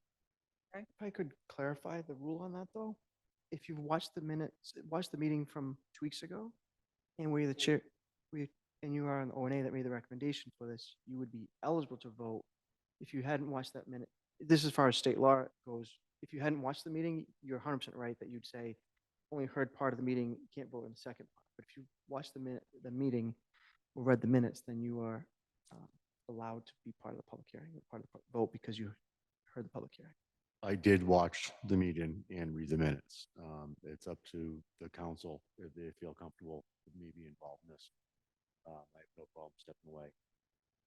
So I have no An problem. objection? No Can we- problem. Yeah, I have no objection. You staying. So Thank you. So you're back. Thank you. All right, so, so we're in discussion now, and, I think the first thing that we should probably do is, can you reread the committee report? Um,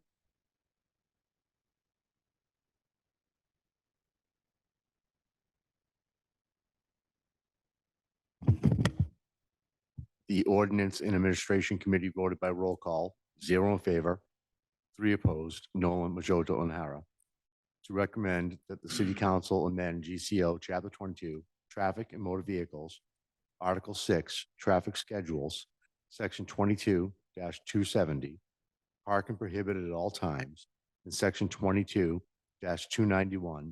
tollway zones by adding Washington Street, westerly side from its intersection with Centennial Avenue in a northerly direction for a distance of 110 feet.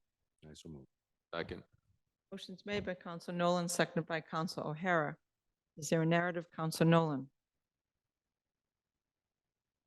I guess the narrative would be that there was 5 ordinances that were looking to be changed in the intersection of Centennial and Washington and Grove Street. Some had been put through already, some have been removed, and this would be the last one that's out there for council vote. So we're at discussion at this point, and we'll make a decision at discussion. And if there is an amendment to 55 feet, that can be taken up during this discussion, and then we can have our vote. Okay, thank you. Counsel Worthy. on Madam the Chair, I'd like amendment. to make that amendment.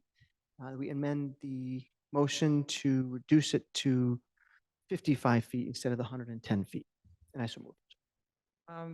The amendment is made by Counsel Worthy, seconded by Counsel Nolan. Is there discussion on the amendment to the main motion? Just a question, with the 55 feet, you still eliminate those 2 parking spots? Yes. Okay, on the amendment,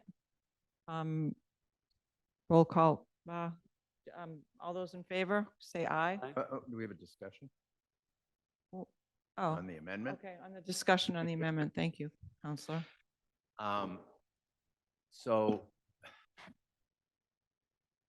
the sign is at the 20 feet or 19 feet, 20 feet, if, depending upon where the radius is. And that's the state law. It's 20 feet from corner. Okay. There's a crosswalk in there that's probably, it's 10 feet from a crosswalk. And you want to go an additional 35 feet from that. Correct. Why are we not just going an additional 20 feet from that? Which would eliminate, basically one parking space. Is it because then you can't fit another car between that space and the driveway?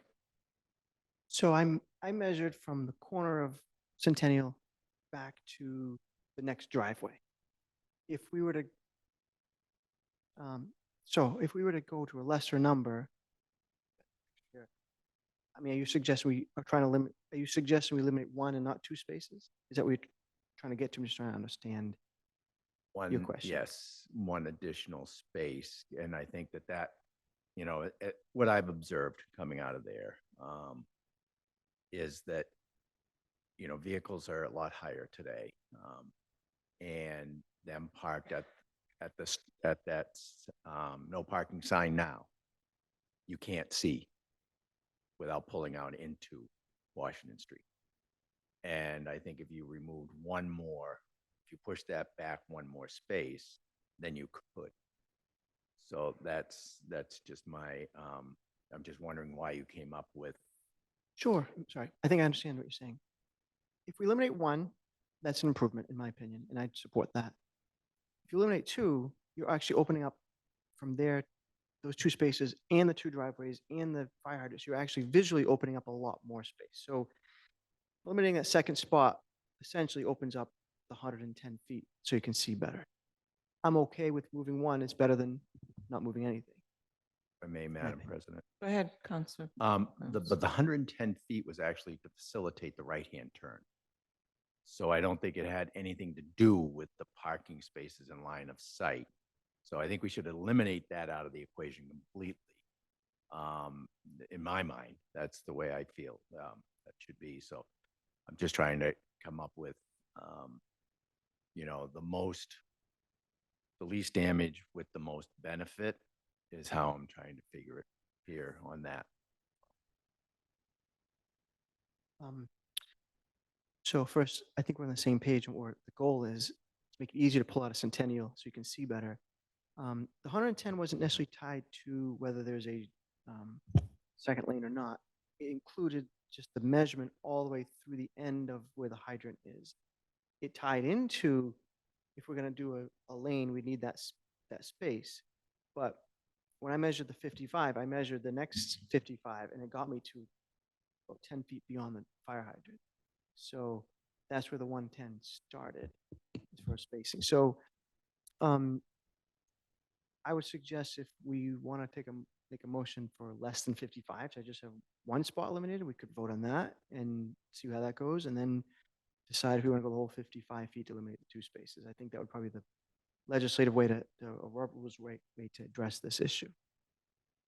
I was at the site visit, but I don't remember. Isn't there a 20-foot to the corner right now? So already you have 20 feet. Is that to the corner? It's 19, it's supposed to be 20, but it's 19. So removing another parking spot, what does that really do to the visibility when you're there? A lot. Because of the big trucks and stuff like that? Yeah. Counselor. Yeah, I think I see where Councilor Gross is going with this and the concern of removing just a little bit more of the sightline impediment. But there's a real question of enforceability, I think, on this. I mean, certainly the police can enforce it if we put it on the books. But knowing that George's is always really busy, realistically, I don't think you're going to see any enforcement on that unless it's specifically called on. I'd be much more inclined to lose one spot and see how that goes. Because I think if you try to take those two spots, you're still going to park there anyway. And it's, I mean, not that that's not a reason to do something, but realistically, again, I've said this before, legislating something that is effectively not manageable may make us feel like we've done something, but it's not actually going to change what is happening on the ground. And I think if we just removed a single space beyond that 20, and what is that, 20 feet? 20 in addition to the 19. So you're looking at 39 feet or 40 feet. I think you're more likely to have an effective, you can have one space there and then we have the sign and then we'll go from there. It'd be 40 feet from the corner. 40 feet So from the that corner. would be inclusive of the 20 that we already have Correct. there. So And I it's the think if right you, length of an SUV, Councilor Nolan, correct?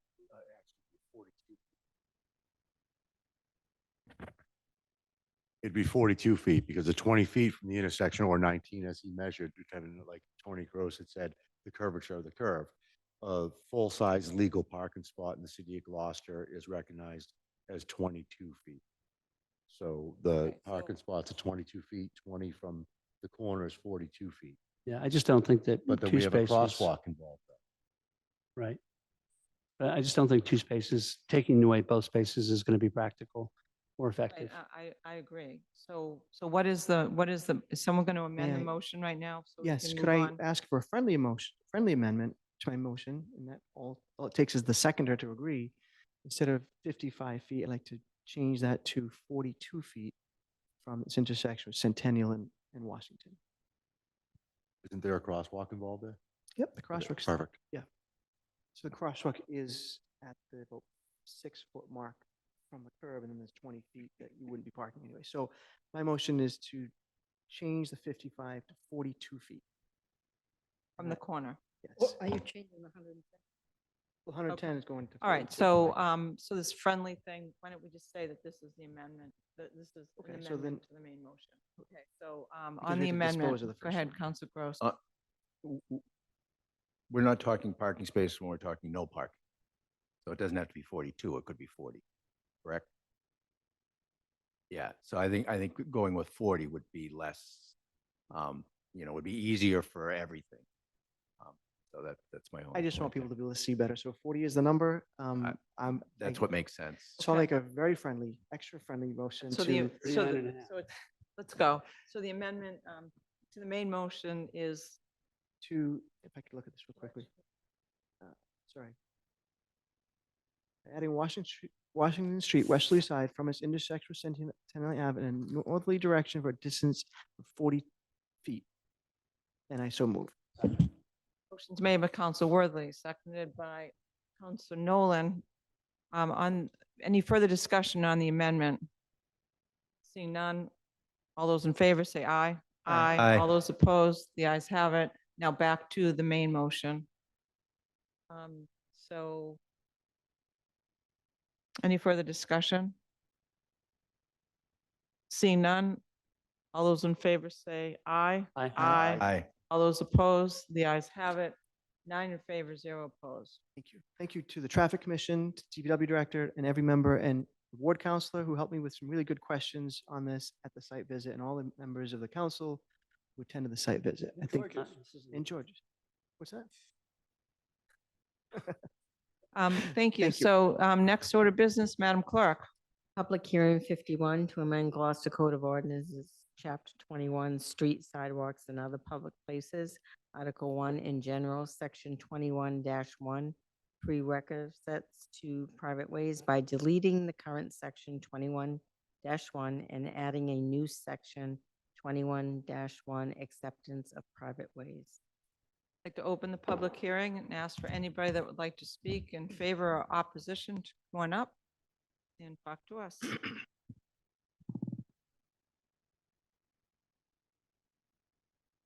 Eight right now, and I see no hands raised, so. Yep. Would you, thank you for being here, staying so late. If you would state your name and address, and we'd love to hear. Thank you, Madam President. Councilors, my name is Paul Manise. I live at 13 Brightside Ave in East Gloucester. And I'd like to speak to the amendments as I understand them. I've looked, and I apologize for perhaps being unprepared and coming late to this discussion. I just learned of it. I understand there's an effort to amend or replace Section 21-1, acceptance of public ways. My review of the amendment, I don't know if folks have it in front of them or not, suggests that the amendment simply makes it much more cumbersome and more difficult to accept a way as public. It keeps Section 21.1 in its entirety and then adds 5 or 6 more criteria. I would urge the council to consider, if their goal is to make it easier to accept public ways, a mere deletion of 4 words in Section 21-1 would simplify the process. I'll read the section. You can read along if you'd like, and then I'll go back to the section that I suggest be deleted. Just time out for just a second. Sure. Administratively, can you put this up on the screen from the template? That would be great. That would be really helpful for, particularly for those watching at home.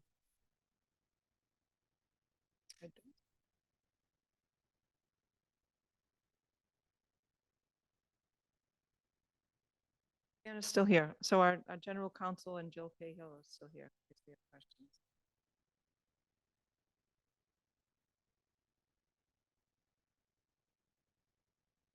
I'm not timing you on this, Paul. Oh, thank you. I intend to be as short as possible, though, I will tell you that. Okay. And I'm here, I'll say, because Brightside Ave and Beach Road are sort of the poster child for what I understand to be this amendment.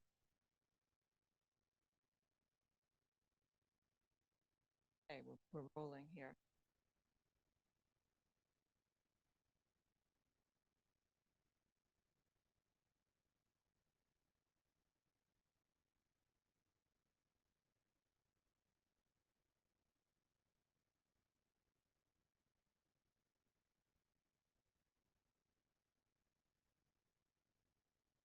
Oh, there it is. So that's the amendment that you're looking at. The full section of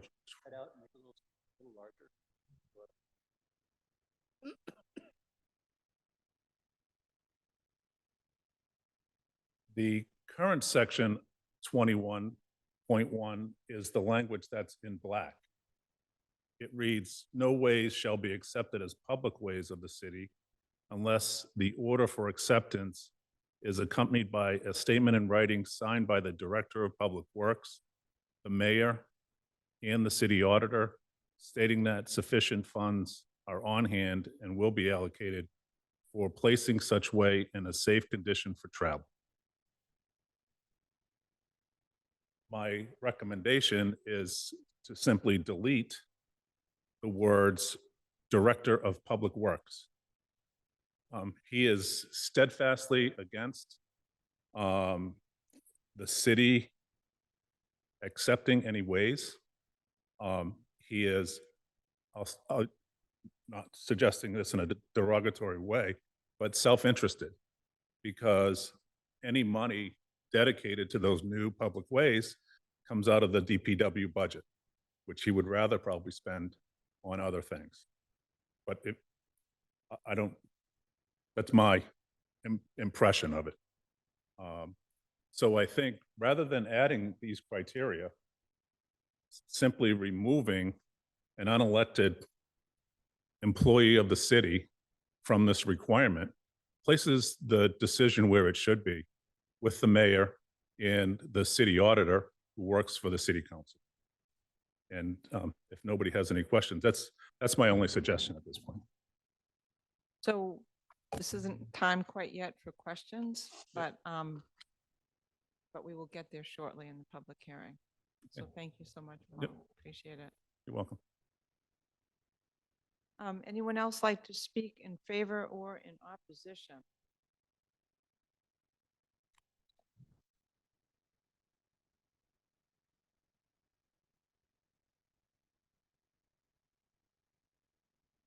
Could we bring her in, and Linda, if you could introduce yourself and your address, and you have 3 minutes to speak to us.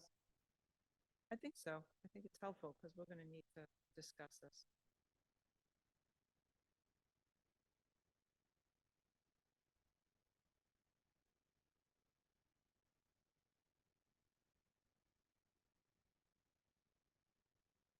Linda, you're in. If you could introduce yourself and your address.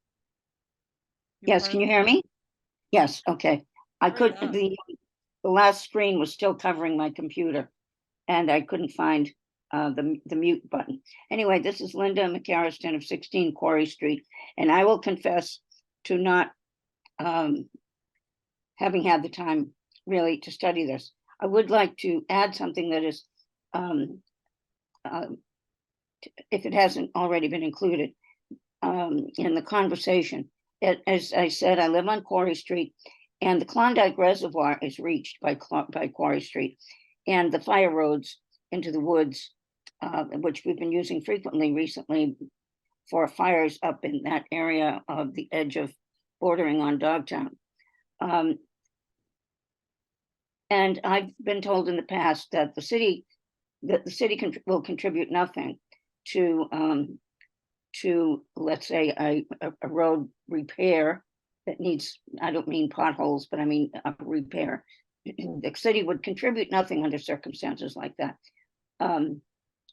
which really seems to be kind of almost deliberately provocative to people, given the amount of land on Quarry Street that's owned by the city, and how it isn't simply recreation land or undeveloped land. And it hasn't ever, I've never heard this, but it occurs to me that it might be possible to conceive of, and I know this would be more work, but in circumstances where the city must have access, not simply emergency access in, the case of a problem with a private person, but simply must have access, that some breaking down of the percentages of obligation to the road according to necessity for the road would be more acceptable to people than the idea of a small road with not that many people undertaking work for a huge portion of land that the city must have access to. And so I'm offering that as something, another project which nobody needs, but it seems to me it might be a way to move forward with at least some of these roads that are presently private, that the city absolutely, and the city owns great amounts of property on and absolutely has to have access to. And so I offer that. Thank you very much. Thank you, Linda. Anyone else like to speak in favor or opposition?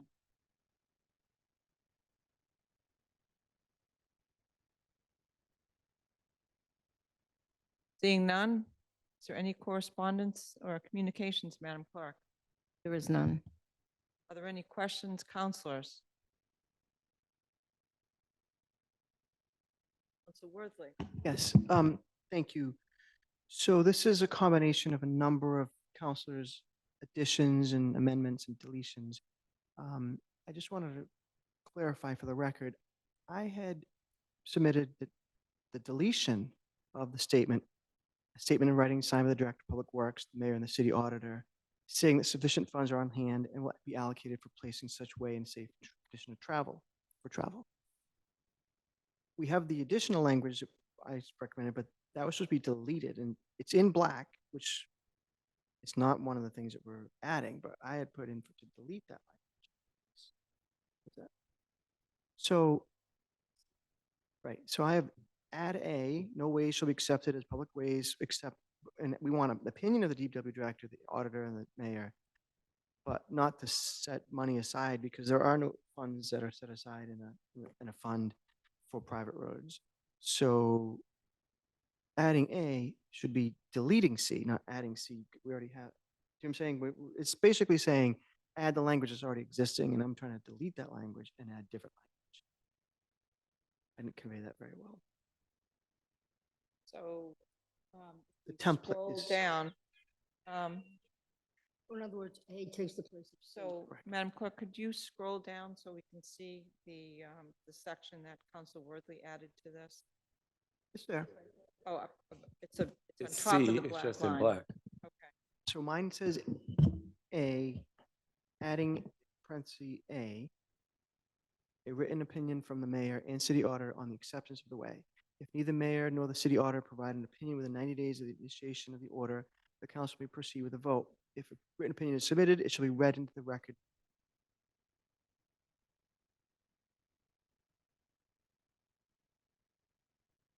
I am. Oh, I think I was pressing a mute button. I apologize. So we see the language that I've added, and then it says to add letter C, but that's the part that I'm replacing. So I think at O&A, we discussed replacing that language. The public hearings said that replacing that language, but for some reason the template is saying adding back in the language that's there. So the question is, can we vote?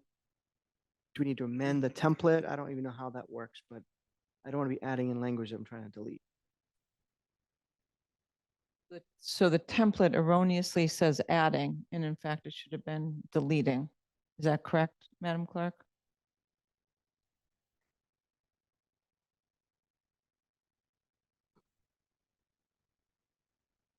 That motion came out of the order that I submitted to O&A. All right, so if I may, I know where Council Worthley's going with this, and this did start from a committee of the whole where we had a lot of different ideas and ordinances that we combined into one at the end of 3 meetings, I think, that we had over this. I think it's fair that we can read or ask to amend by removing adding C, a statement in writing. It's something that can be asked to be amended, because I believe that on adding A, a written opinion from the mayor, which we talked about, and we changed from 30 days to 90, supersedes adding C, a statement in writing, what was the original wording in the ordinance that should be replaced, or it's being asked to be replaced by A, adding A, a written opinion. So if you want to make a motion to remove adding C, you can make a motion to remove that. But I don't know if you want to make a motion to remove that before or after we actually read it. Okay, if I were to make a motion, I would just be wanted to change the word adding to deleting. Because that was the intention of the order, and it was the exact language I put forward. So the template has the word adding, and I should have caught this before tonight. We can wait till the motion's read to convey that. Counselor Nolan is looking at the minutes from the March 28th, 2023 Right, and so meeting. it is in there, the way it's on our template is correct by the minutes of the meeting. So those minutes were written by our legal department initially when they proposed the changes. Isn't that how those minutes were pulled? Right, but these are the actual minutes from the meeting. Okay. that were So pulled we- up. we wouldn't So add we're still, language we're and still then- the same, Yeah. same situation where we can add or delete at this point. So that's what we're here for tonight, is to make a decision on that, on any of this. So I guess we could bring on the conversation, on the discussion. My question was, can we delete that? And the answer is yes, when we get to that point. Um, Thank you very much. I just want to, this is literally the sausage is being made here. This is a hodgepodge of all sorts of things. If we take out the DPW director in A, right? So it's a written opinion from the mayor and the city auditor, and the acceptance of the way. The assumption is the DPW director is weighing in Excuse with me. the mayor. Excuse me. Are we still in public hearing? We're on questions. To whom?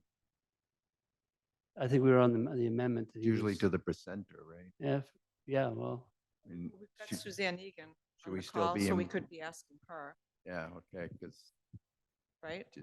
So we're starting deliberating. Right. So I would say, if we have a question, our general counsel is on. You can ask it. okay. Ms. Egan, if you're on the call. Point of information, I think that we can ask questions of the counselors who submitted the orders. Good evening, counselors. Yes, I am on the telephone call. So the question I have is a clarification. If we accept that we're going to eliminate adding C up in the top part of this order, a statement in writing signed by the Director of Public Works, et cetera, and accept adding A, which is a written opinion from the mayor and the city auditor on the acceptance of the private way. The assumption I'm taking from this is that the DPW director works for the mayor and the administration, would be recommending to the mayor whether or not to sign or accept the opinion on whether or not to accept it. But then we get into the section of adding D, and we have a bunch of little adding sub things. If we get to adding 6, so D6, it says that the road meets the conditions of the requirements as determined by the DPW director as being a road that is in good shape to accept as a public way. So we still have to get we have to get a recommendation from the DPW director before we accept, I'm assuming before we accept the we still have to get the opinion of the DPW director at some point in this, according to the Exactly. ordinance. Right. So I think that the ordinance is, I think what this, and this ordinance was as Councilor Nolan stated, as this was, and Councilor Worsley, an outgrowth of a number of meetings on a number of different sort of ways to deal with the issue of how private ways can be accepted by the city of Gloucester. And so there's a lot of different, so many different meetings, and what we're trying to do here is with one ordinance is capture everybody's ideas. So there may be there may remain within this ordinance some repetition, and I think that it's appropriate, as was stated earlier, to have that discussion and make amendments as need be. But you're correct, Councillor Grow, that there is the provision in there is that one of the requirements or one of the pieces of information that should be presented to the council in accepting a public way is that statement from the director of the DPW. So there is two, as the ordinance stands now, there's two requirements for the DP, or there's two methods for which the DPW director can have input into this discussion. So can I have a follow-up question on that? So the question I guess I would go to then is, if we take a street like Brightside, Mr. Muniz has brought up, which has always been the one I reference in Beach Road. If you have a situation where the road is currently in pretty poor shape, how do we accept that road as public based on all the other criteria, which are it's a connector street between two public roads, it leads to places of interest, it's highly traveled by the public. I drive on it every day, really slowly, Paul, by the way, very, very, very slowly. How do we move this forward? Because as Mr. Muniz has pointed out, and I think rightfully so, that our DPW director is not in favor of accepting a lot of roads as public because the onus falls on him to repair them if they're not in good shape. And we always have, we don't have the funding that we need to do the repairs we do, but we clearly have to do something. So how do we work this out so that roads like Brightside and other highly traveled connector roads are somehow accepted by the city in a way that is actually practical? Question mark. Suzanne. So I think one of the important things for to consider in this is the ordinance that before you that you're considering tonight is really a policy decision that the city council is making. So the city council has the authority to accept private ways and to lay out private ways.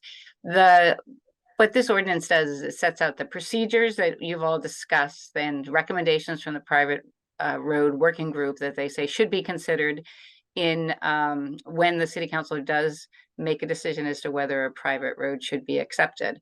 And so it's really laying out sort of points of interest or information that the city council and the private road working group and from members of the community have said are important for the city council to consider in making that decision. I don't believe there's anything, and I'm saying this now, that there's nothing in the ordinance that says if one of these conditions are not met, then the city council is prohibited from accepting a private way or as a public way.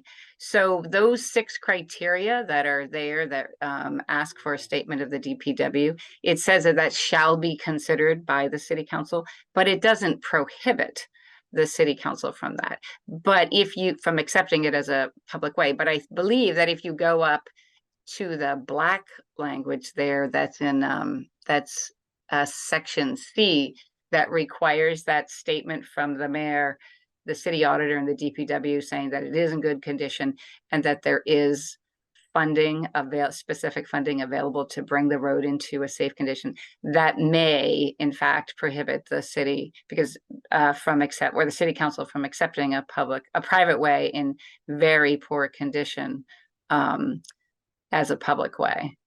So I would suggest that it may be, it may be the best course is to actually have the proposed amendment as proposed right now, amended and delete that section that requires that statement.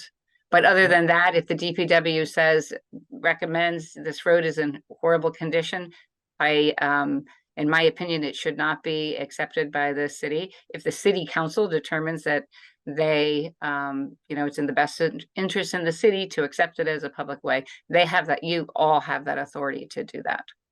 Okay, so I just want to repeat, so I'm sure that if we strike adding C in the adding A category, or the top section, and leave the rest of it alone, then that leaves the discretion to accept or reject the acceptance of the private way to the city council, based on whether or not the mayor, and obviously by whoever is guiding him, and our auditor make their recommendations of whether or not we should accept it. But we can still accept it regardless of what they say. And then the issue on B, which is the 100% of abutting owners, that's really an issue that revolves around the issue of eminent domain and whether or not we can take property and accept it as a public way from the property owner and the abutting property owner. So does that need to remain in effect, that you still have to get 100% of the people on the private way to accept that it's going to be accepted as a public way? So that is also a policy decision. So I've been conservatively recommending throughout this process that language remain in the ordinance, because in my opinion, as I've explained, there is a risk that the city council would be taking, or the city would be taking, by taking property that people are not offering as a friendly taking, and therefore subject the city to a liability by taking that property by eminent domain. Because as we have discussed many times, private ways that are proposed to be taken for public, the way in and of itself is a lot wider typically than the paved and traveled way. And so once we have that survey of where the way is, and the city accepts it, if there's property owned by the abutting property owner that has been developed with stone walls or other landscaping materials, if the city goes and takes that, then there is the potential to have to pay, right? We cannot take without just compensation to the private property owner. And if there's a private property owner that is objecting to his or her property being taken by the city, you're then in the city is going to be subject to some sort of risk of liability to get the property value that's being taken, and then having to compensate that owner for that. And that's why I've been advocating for that, just because most of my opinions are to act very conservatively, not to subject the city to liability, but that's my opinion. But the city council, again, this is a policy decision and can make the policy decisions that it would like to. I have one last one, but just a quick one, if it's okay. All right, I'm on a roll. I'm doing really well right now, so I'm going to keep it going. Yeah, I do. The size of the road matters, right? So public roads have to be built according to a certain framework by the state regulations. If we do accept a private way that is undersized, are we obligated as a city to make it comply with the state regulations, or is that only for the acceptance of Chapter 90 funding?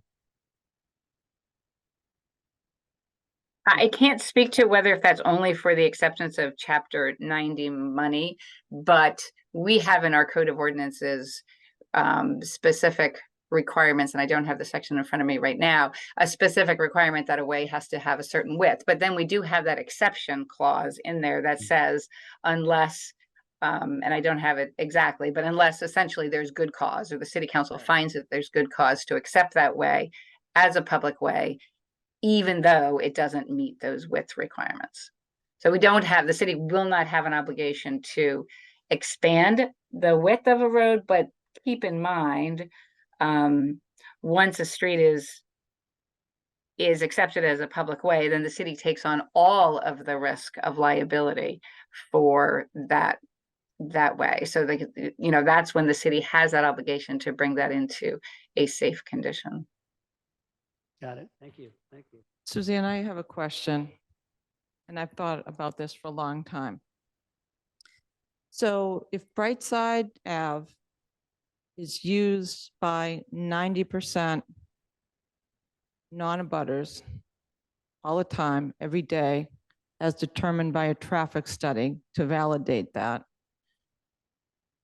then why do we need to require that the road be in good or better condition if we decide that it should just be a public road with the city taking the ownership? I know the cost is cost prohibited because we don't have enough Chapter 90, but at the same time, I'm befuddled in terms of why we would ask the abutters to do an extensive betterment on a road that they only use 10% of the time and 90% of the other time, everybody else uses it. It just doesn't seem like it's fair to those abutters.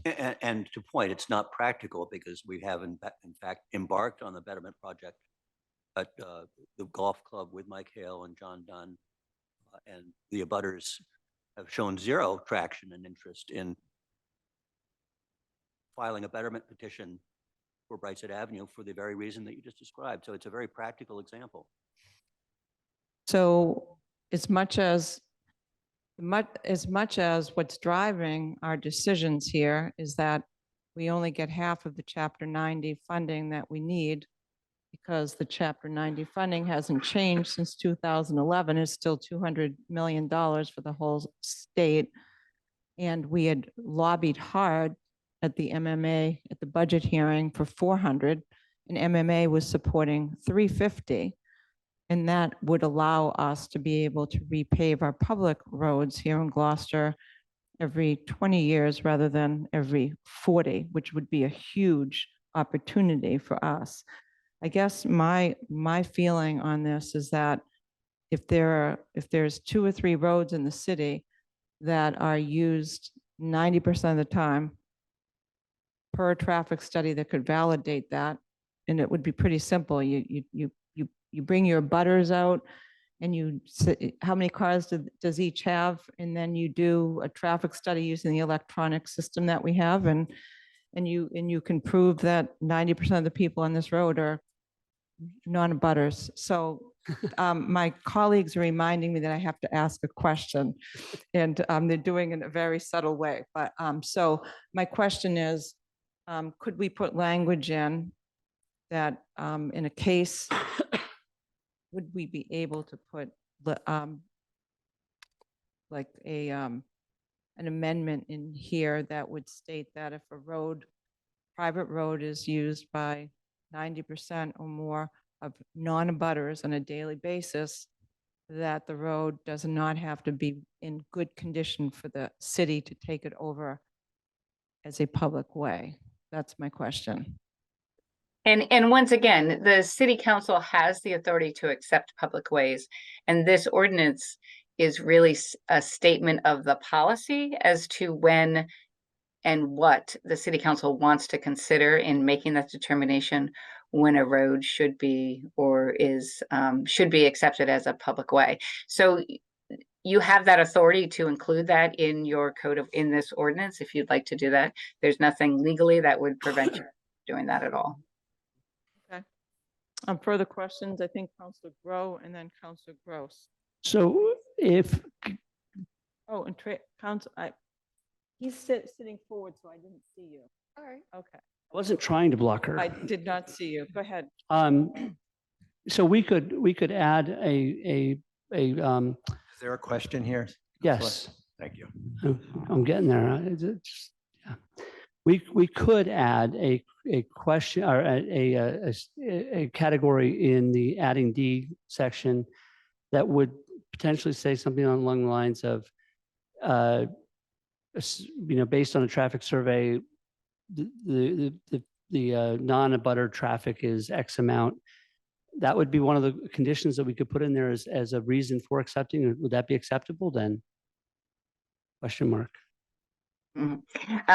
Yes, so you absolutely could do that. You could ask for that or require that as part of the information to be presented in your consideration of accepting a public road. And you could include that in the ordinance so that, because as you know, right, ordinance are statements of policy, and requirements and rules, and also something that will be applied generally through, presumably for a number of years, presumably decades, right? So it's always good policy to make an ordinance or adopt an ordinance that pertains to generally to all of the considerations that you'll have on this subject, as opposed to just one instance. Any further questions? Counselor, I had said Counselor Gross and then Counselor O'Neill. And Counselor Nolan, I better write this down. I mean, an awful lot of this discussion can be done outside of the public hearing. That's my only question here on this, is that we're into really, we can ask Suzanne, but we're not asking the petitioners anything. Discussing this amongst ourselves now. So that's my question, is how far are we going on this in the public hearing? So let's just limit this to questions, and then we will get on to the part where we can discuss it. So Counselor O'Neill, Okay, now thank you you. have to ask a question. You can't start to deliberate like we started to. Go ahead. I need to go back to adding C. If that adding C is going to be amended to say delete C, would it make sense to delete D6? No, that's what I just asked. I know, but I didn't, I just want to go back to that and make sure that that is correct.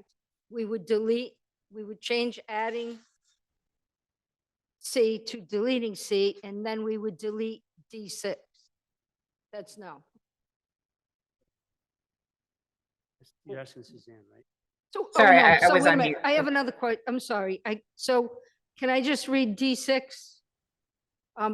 That the road meets the conditions of the requirements as determined by the DPW director, that is being a road that is in good shape. Is there a list of requirements that the DPW director has in his office that we can refer to? I mean, it's kind of vague, right? I mean, it's just like, yeah, I think it's good. Nah, that's not a good road. It's vague. It's like, what are the conditions of the requirements that is determined by the DPW director? That should be written down somewhere. If we're gonna put this into law or an ordinance, then and if we're gonna refer to what the DPW says is a condition of the requirements, then there should be some kind of piece of paper somewhere that says. Your question is? My question is, what is a condition of the requirements determined by the DPW? What does the DPW director consider a requirement? Okay, Councilor Marjota. My question is, could we extend this public hearing because we're mentioning an individual who is not here and potentially could have answers to our questions? So I guess my question is, can we extend this public hearing to have the appropriate people here to answer questions that we have? I'd like that. Is there a motion to continue? But excuse me, I'm not signaling him out. I'm just wanting to know if we are hanging our hat on the fact that what he says is golden, then there should be documentation of what he requires. And where is that documentation? I'm not trying to, I'd like to know, what does he require? And if we're gonna make a law out of this, we should know what is required. I think that was what Councilor Gross just said, that we should continue this, or Councilor Marjota too. But it should be written down somewhere, right? So the motion is to continue. Okay, can I just make the motion? Because I started to make it. So the There's a motion. question. Oh, we're still back in questions. Go ahead, Councilor O'Hara. Could I ask a question? Could I ask a question of our constituent, Mr. Muniz? You don't usually do that, but I don't have a problem. Go ahead, you have the floor. Thanks. Go Be ahead. happy to answer For any a question. Thank you for being here, Mr. Muniz. What is the ultimate goal of you're a resident of Brightside. Sure. Um, I would, only speaking for myself, I'm not authorized to speak on That's behalf correct. of the residents of Brightside Ave.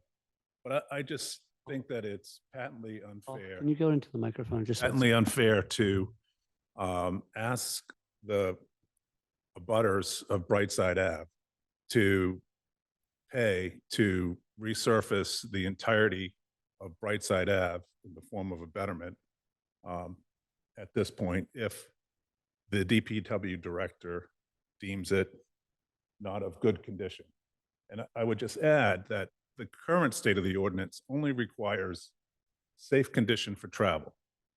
All right, and we can debate whether it's currently in a state of safe condition for travel, but I would add that if it's not, then the city has an obligation to repair it if it's unsafe, even if it's a private road. That repair may be temporary, but that repair would then put Brightside Ave in a safe condition for travel. So, did I answer your question, or?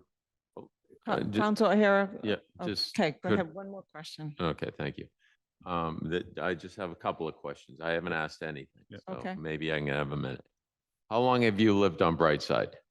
I moved on Brightside Ave in 1998. I've lived in East Gloucester almost all my life, except for the time I was in the service, United States Navy, stationed in San Diego. Thank you. Thank you for your service to our country, by the way. The condition of Brightside Ave in 1998. And I know that's historic. It was in excellent condition because before John McCarthy was allowed to place houses on the lot 74, 75, 76, 77, 78, 79, and 80, he had to repave that portion of Brightside Ave, which he did. And the city forced him to do that, forced him to pay a fee for installing a private sewer on Brightside Ave. So I think the ownership of Brightside Ave is in dispute. And what I'd like to do is hand up a copy of a plan approved by the land court because it's registered land that shows the abutters don't own to the middle of Brightside Ave. They own to the edge of Brightside Ave. So this is maybe a different scenario. Can I hand that up? Sure, thank you. Yeah, thanks for that. Thank you, Paul.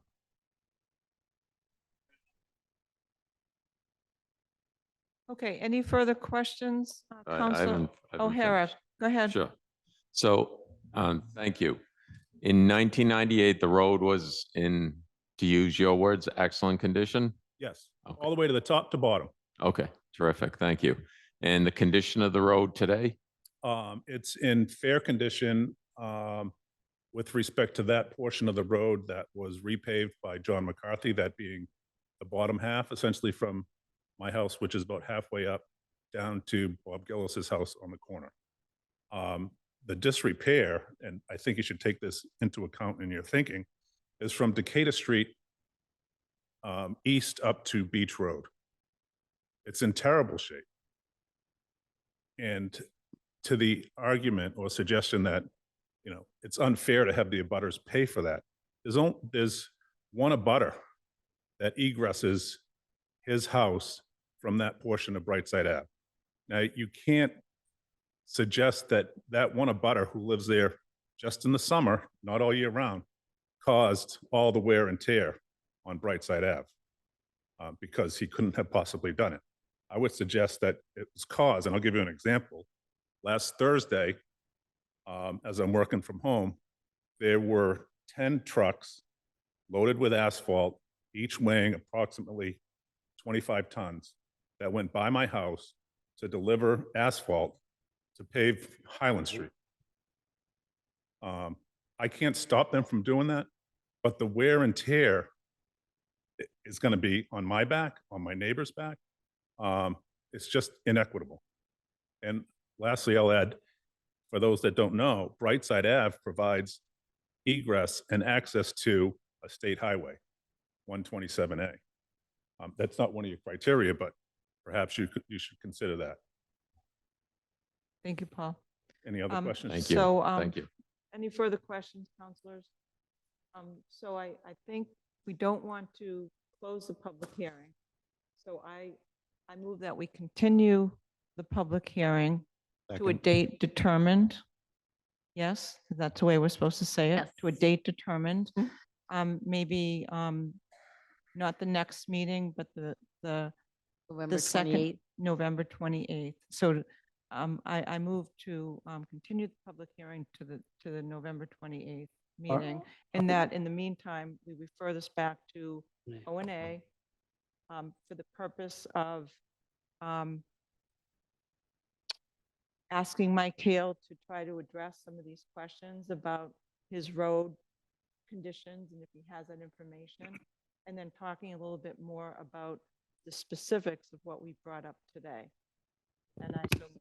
Second. Oh my God, I've never had 7 seconds before, ever. President Gilman? Oh, go ahead. I Councilor believe, Majota. I'm happy to bring it back to O&A, but I think there is a lot of also counselors have questions. Is the way we could do that meeting as a whole, because Do that. We can this do that could as a- eliminate Counselor, time now that we are doing it. We can really do it during the O&A process. can we do that? Fine with that, yep. All right, so just amend, a friendly amendment, what I just said, as a committee of the whole at O&A. Okay? So Question on the I motion. think we have a second by all of All you. of us. So Council Worthy, I'll give the Discussion on the second to motion. you. So on the motion, actually, it's my motion. Go so for it. may I? Thank you. Of course. I think this has been a helpful conversation because this is one of those things that I lie awake at night, and I just think about this and it just bothers me. And so I'm glad that we've had this conversation. I think, Paul, I appreciate you being here because you're in the middle of that. I travel that road all the time, and it just seems like a good conversation. So I'm proud of us, and I will be accepting this motion. So any further discussion on this? Council Worthy. If I may, first, it has been a good discussion. I think we're closer than we've been, obviously. Mike Hale was at the last meeting and he said, whatever the council wants to do, he's going to work with. And I don't think he indicated that he had very strong feelings about any of these things. I think he's very clear. He said, this doesn't change anything. He just says it'll make it a little harder for some people to understand how to accept roads. But all of the input, I think that Mr. Muniz, thank you. But I don't know we need another hearing for this. In fact, we've been working on this for 2 years, and I think Mike's been at many of these hearings, and he's indicated that, I thought he said at the last meeting, he's okay with everything in this. As far as the question about what are his criteria are already written in stone on accepting of a new public road, new construction. It's in the zoning code, actually. And as far as the requirements for accepting conditions of a public road, the key thing we're deleting in this is the title. The title said prerequisites to accepting private ways. Now we've changed it to adding private ways. So this is not making it a requirement. So if the DPW director says nothing, or if he says I'm against it, the council has full authority, as Ms. Egan said, to accept a public road. So I don't know that we need the details of what he may or may not say on a potential road acceptance at some potential time to make a decision tonight.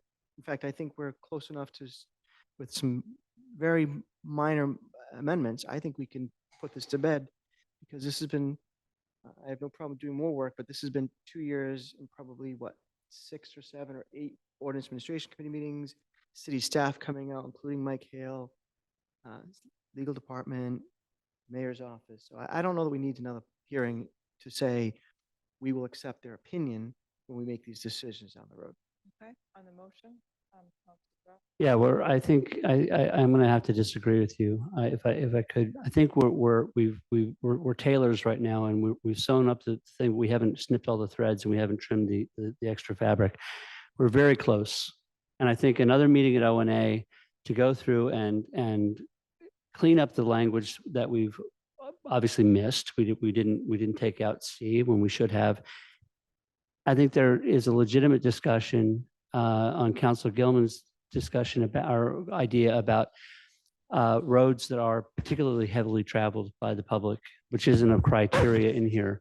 And I think that deserves some discussion as to what would that entail? How would we measure that? What's the framework for that? And I think we leave the public hearing open to the point where we bring back the final resolution of what O&A and the committee of the whole have registered, and we vote. We don't have to advertise a new public hearing. I think we're there. I think you're right. We're there. We're not asking for a whole new, brand new public hearing. We're just basically saying back to O&A, back to City Council, and the vote. And we also give Mike a chance. I mean, he could have been here tonight, granted. And I can anticipate some of his answers. So, but I think it's worth having that final discussion and the final cleanup. So I approve it. Okay, on the motion, everyone's clear? Okay, all those in favor say aye. Aye. All those opposed? The ayes have it. 9 in favor, 0 opposed. Thank you, Paul, for being here. Appreciate it. Next order of business, Madam Clerk. Next order of business is individual counselors' discussion, including reports by appointed counselors to committees, and it's Counselor Gross's city council statement regarding the 400 celebration. Okay, and Counselor Gross gets to start off with his request to the mayor. Oh, I'm sorry. I'm not there yet. Please, excuse me. Can you use your microphone? You want it?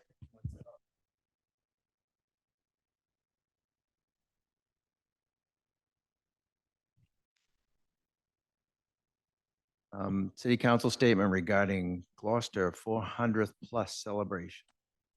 2023 marks 400 years since the English Dorchester Company landed on our shores.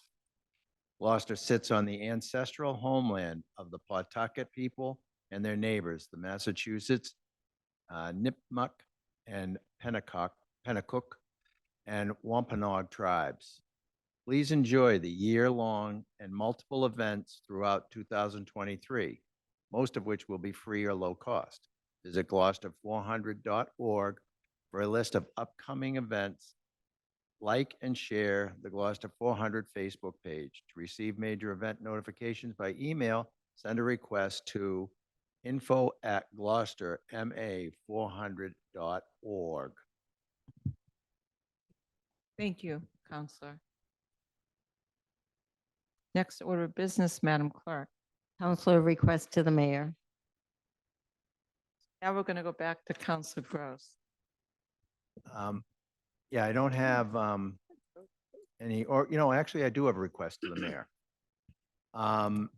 Along, I don't know if it's Story Road or, but the access road over the Babson watershed, I guess it's Mass DOT has a chain link fence that runs up to the Gloucester property.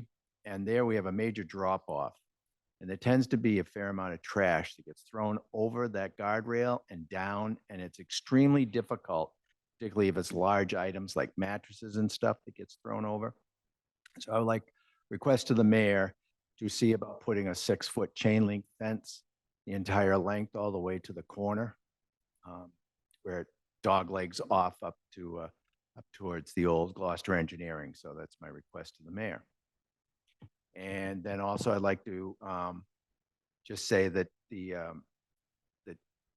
Captain Lester S. Wash post number 3 is doing their Thanksgiving for the veterans. And it will be done at, they need volunteers for almost everything, cooking, delivery. They're doing the cooking at the new open door kitchen, but you should, to volunteer, I just want to tell people after November 5th, you can call 978-283-7117 anytime and leave a message or email your request to nestorlaw@aol.com. So I just wanted people to be aware. It's a great thing if you don't have Unfortunately, I would do this because my kids don't come home for Thanksgiving, but I'm having knee surgery on the 16th, so I'll be out of commission. But the deadline for meal orders are also for those people out there is 12 noon, Monday, November 20th. So that's all I've got. Thanks. Next on the roll call is Council Grow. Thank you. I don't know if this is Mass DOT or DPW, but and I don't have the poll numbers, but I'll get them tonight on my way home. There's a couple of light poles on the intersection of Bass and the extension that are flickering, strobing at night, and they're streetlights, and one of them is out. So I will find out the numbers and get those to the mayor's office, but they need to be fixed. And then just a general announcement to the council. I'm sure you all received your invites to the open door ribbon cutting Saturday. It's a pretty awesome event to finally see that the improvements and the expansion and the program facilities that they have been working on for the last couple of years are soon to be done. And just remind you to get your RSVP to them so that you can come and celebrate with them. It's not this Saturday. It's November 4th. I apologize. Yeah, no. Thank you very much. November 4th. That's it for me. Thank you. Council Majota. It would have been. Yeah, this Saturday is the trick or treat thing at Stage Shore Park, which is a fun event for everyone who wants to attend.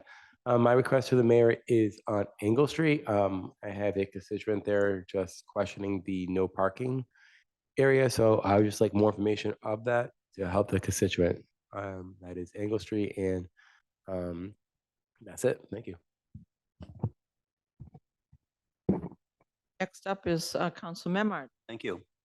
The Mount Pleasant paving project is charging ahead, which is very exciting for anybody who lives in the neighborhood. I would just like to commend Rose and Mike Nocella and Nocella Paving.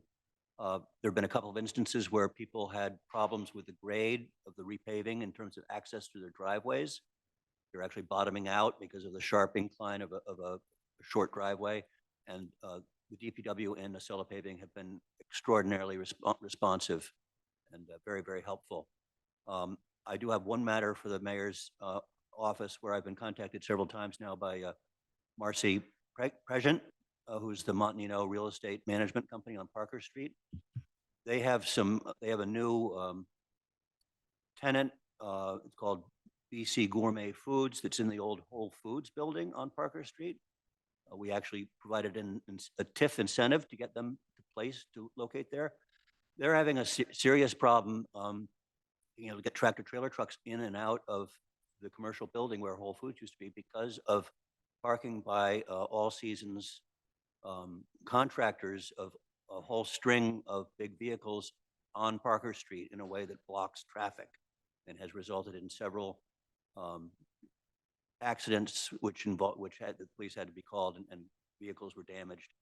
And it's becoming an ongoing problem, and I'm just asking for the mayor's help and the appropriate departments within the city to address on-street parking on Parker Street of contractors' vehicles that are blocking traffic flow. Thank you. Thank you, Councilor. Councilor Nolan. I don't have any questions. I do want to thank the administration and the mayor's office. As of yesterday, the paving in front and the drainage for the Magnolia Pier was completed. The ramp is installed and the float has been brought out there and tested. And I believe at this time, the actual pier project is closed. And I want to thank them for standing behind us and all the counselors that have worked with us, especially Councilor O'Hara, to get us where we're at. Next on, we're on to our little dinghies and outhauls will be the next fight that we'll be having. Thank you. Thank you. Councilor O'Hara. Thank you. I just want to thank, there was a Gloucester High School teacher who departed last year, and she was a long time science teacher that was very much appreciated by the students. But Carol Cafaso, just wanted that she's recognized. She did a tremendous job. Students looked up to her. She mentored them, just was an amazing teacher, and she'll be missed by the students. Also, when we're coming into the cooler weather, whether we can get sand and salt for the residents to take care of the sidewalks that they're responsible for. With that said, possibly the mayor could invest some of the opera funds in getting mobile scales to weigh vehicles that make deliveries to the DPW. Also want to just the world that we're living in seems to be unsettled, and I want to again thank the men and women of the armed forces that are protecting us 24/7. We continue to deploy strike forces to the Mediterranean Sea and South China Sea to hopefully keep peace. We're living in a different world today. So again, thank you to the men and women. Thank you. Thank you, Counselor. Counselor O'Neill. Yes, thank you. I'd like to request that the mayor give a detailed analysis of opera spending that he has spent and that he will spend, just the full amount, the 23 million. I'd like to know where it's going and where it's gone. I also like to request that the mayor request the Gloucester 400 committee to give a detailed analysis of their spending of all the monies that were granted to them by the city. Thank you. Thank you, Counselor O'Neill. Counselor Worthy. Thank you. Just a couple of things. At Gordon Thomas Park, I should have talked to you first. I apologize. This is still Ward 1, right? There. I've had a constituent request a pedestrian crosswalk. I've confirmed with Bruce Tarr and Mike Hale that is actually local jurisdiction. But it's a difficult intersection to cross. So I'd like to just put a request in. I don't even know how to create a pedestrian crosswalk. I helped with the one at the Rotary, but that was with the state many, many years ago. So I want to put that request in. Second is this came up budget and finance recently. Can we request that we do some sort of review of lights on at schools at night? Is there a way to shut them off? Is there a way to save more money, keep them on? I don't know, but there should be some review to say, okay, does that make sense that lights are on at night from a budget standpoint? There's a fire hydrant on Witham Street that is covered with brush, and I'll get the exact location, but it's right. It's on the number 22, 23 area, Witham Street. I'm going to ask people to drive a little more carefully. It's getting darker earlier, and I think people are forgetting. Not us, but people at home drive probably too quickly. And lastly, in case anyone here didn't know, we have an election in 2 weeks. I think it's awesome that everyone's running. And I know sometimes things get contentious, but I'm just hoping for a peaceful election process over the next couple of weeks. And so I'll be kind. Thank you. Thank you. So I'm last, and I'm going to be short and sweet, hopefully. So happy Halloween. I have treats in my car. I was supposed to bring them in, but I forgot. So, and I've got 3 for Council Marjotek for his 3 little devils and children. They're angels. Oh, okay. I want to say thanks to DPW and National Grid because they've done an amazing job cutting back all of our incredible growth right now throughout entire Ward 4. It's been amazing, and it's so necessary. I mean, they're protecting our wires and doing extensive cutbacks, and they've gone from one street to the other. So I think it's commendable and very appreciated because when we look at the high winds that could be coming up this winter, knowing that there's going to be fewer power outages means a lot to all of us. And the other thing I wanted to say is with Election Day coming on November 7th, Joanne, your team just continues to be standout in everything that you do. And your leadership and your hard work is second to none. I know how hard they work. I see them all the time. The public respects them so much. And just make sure that they know that we all appreciate their great work. Thank you. I'll pass that on. Thank you. So is there a motion to adjourn? Second. We don't need to do a roll call Second. vote. Yeah, we're out of here. Good night, everybody. All in favor? Aye.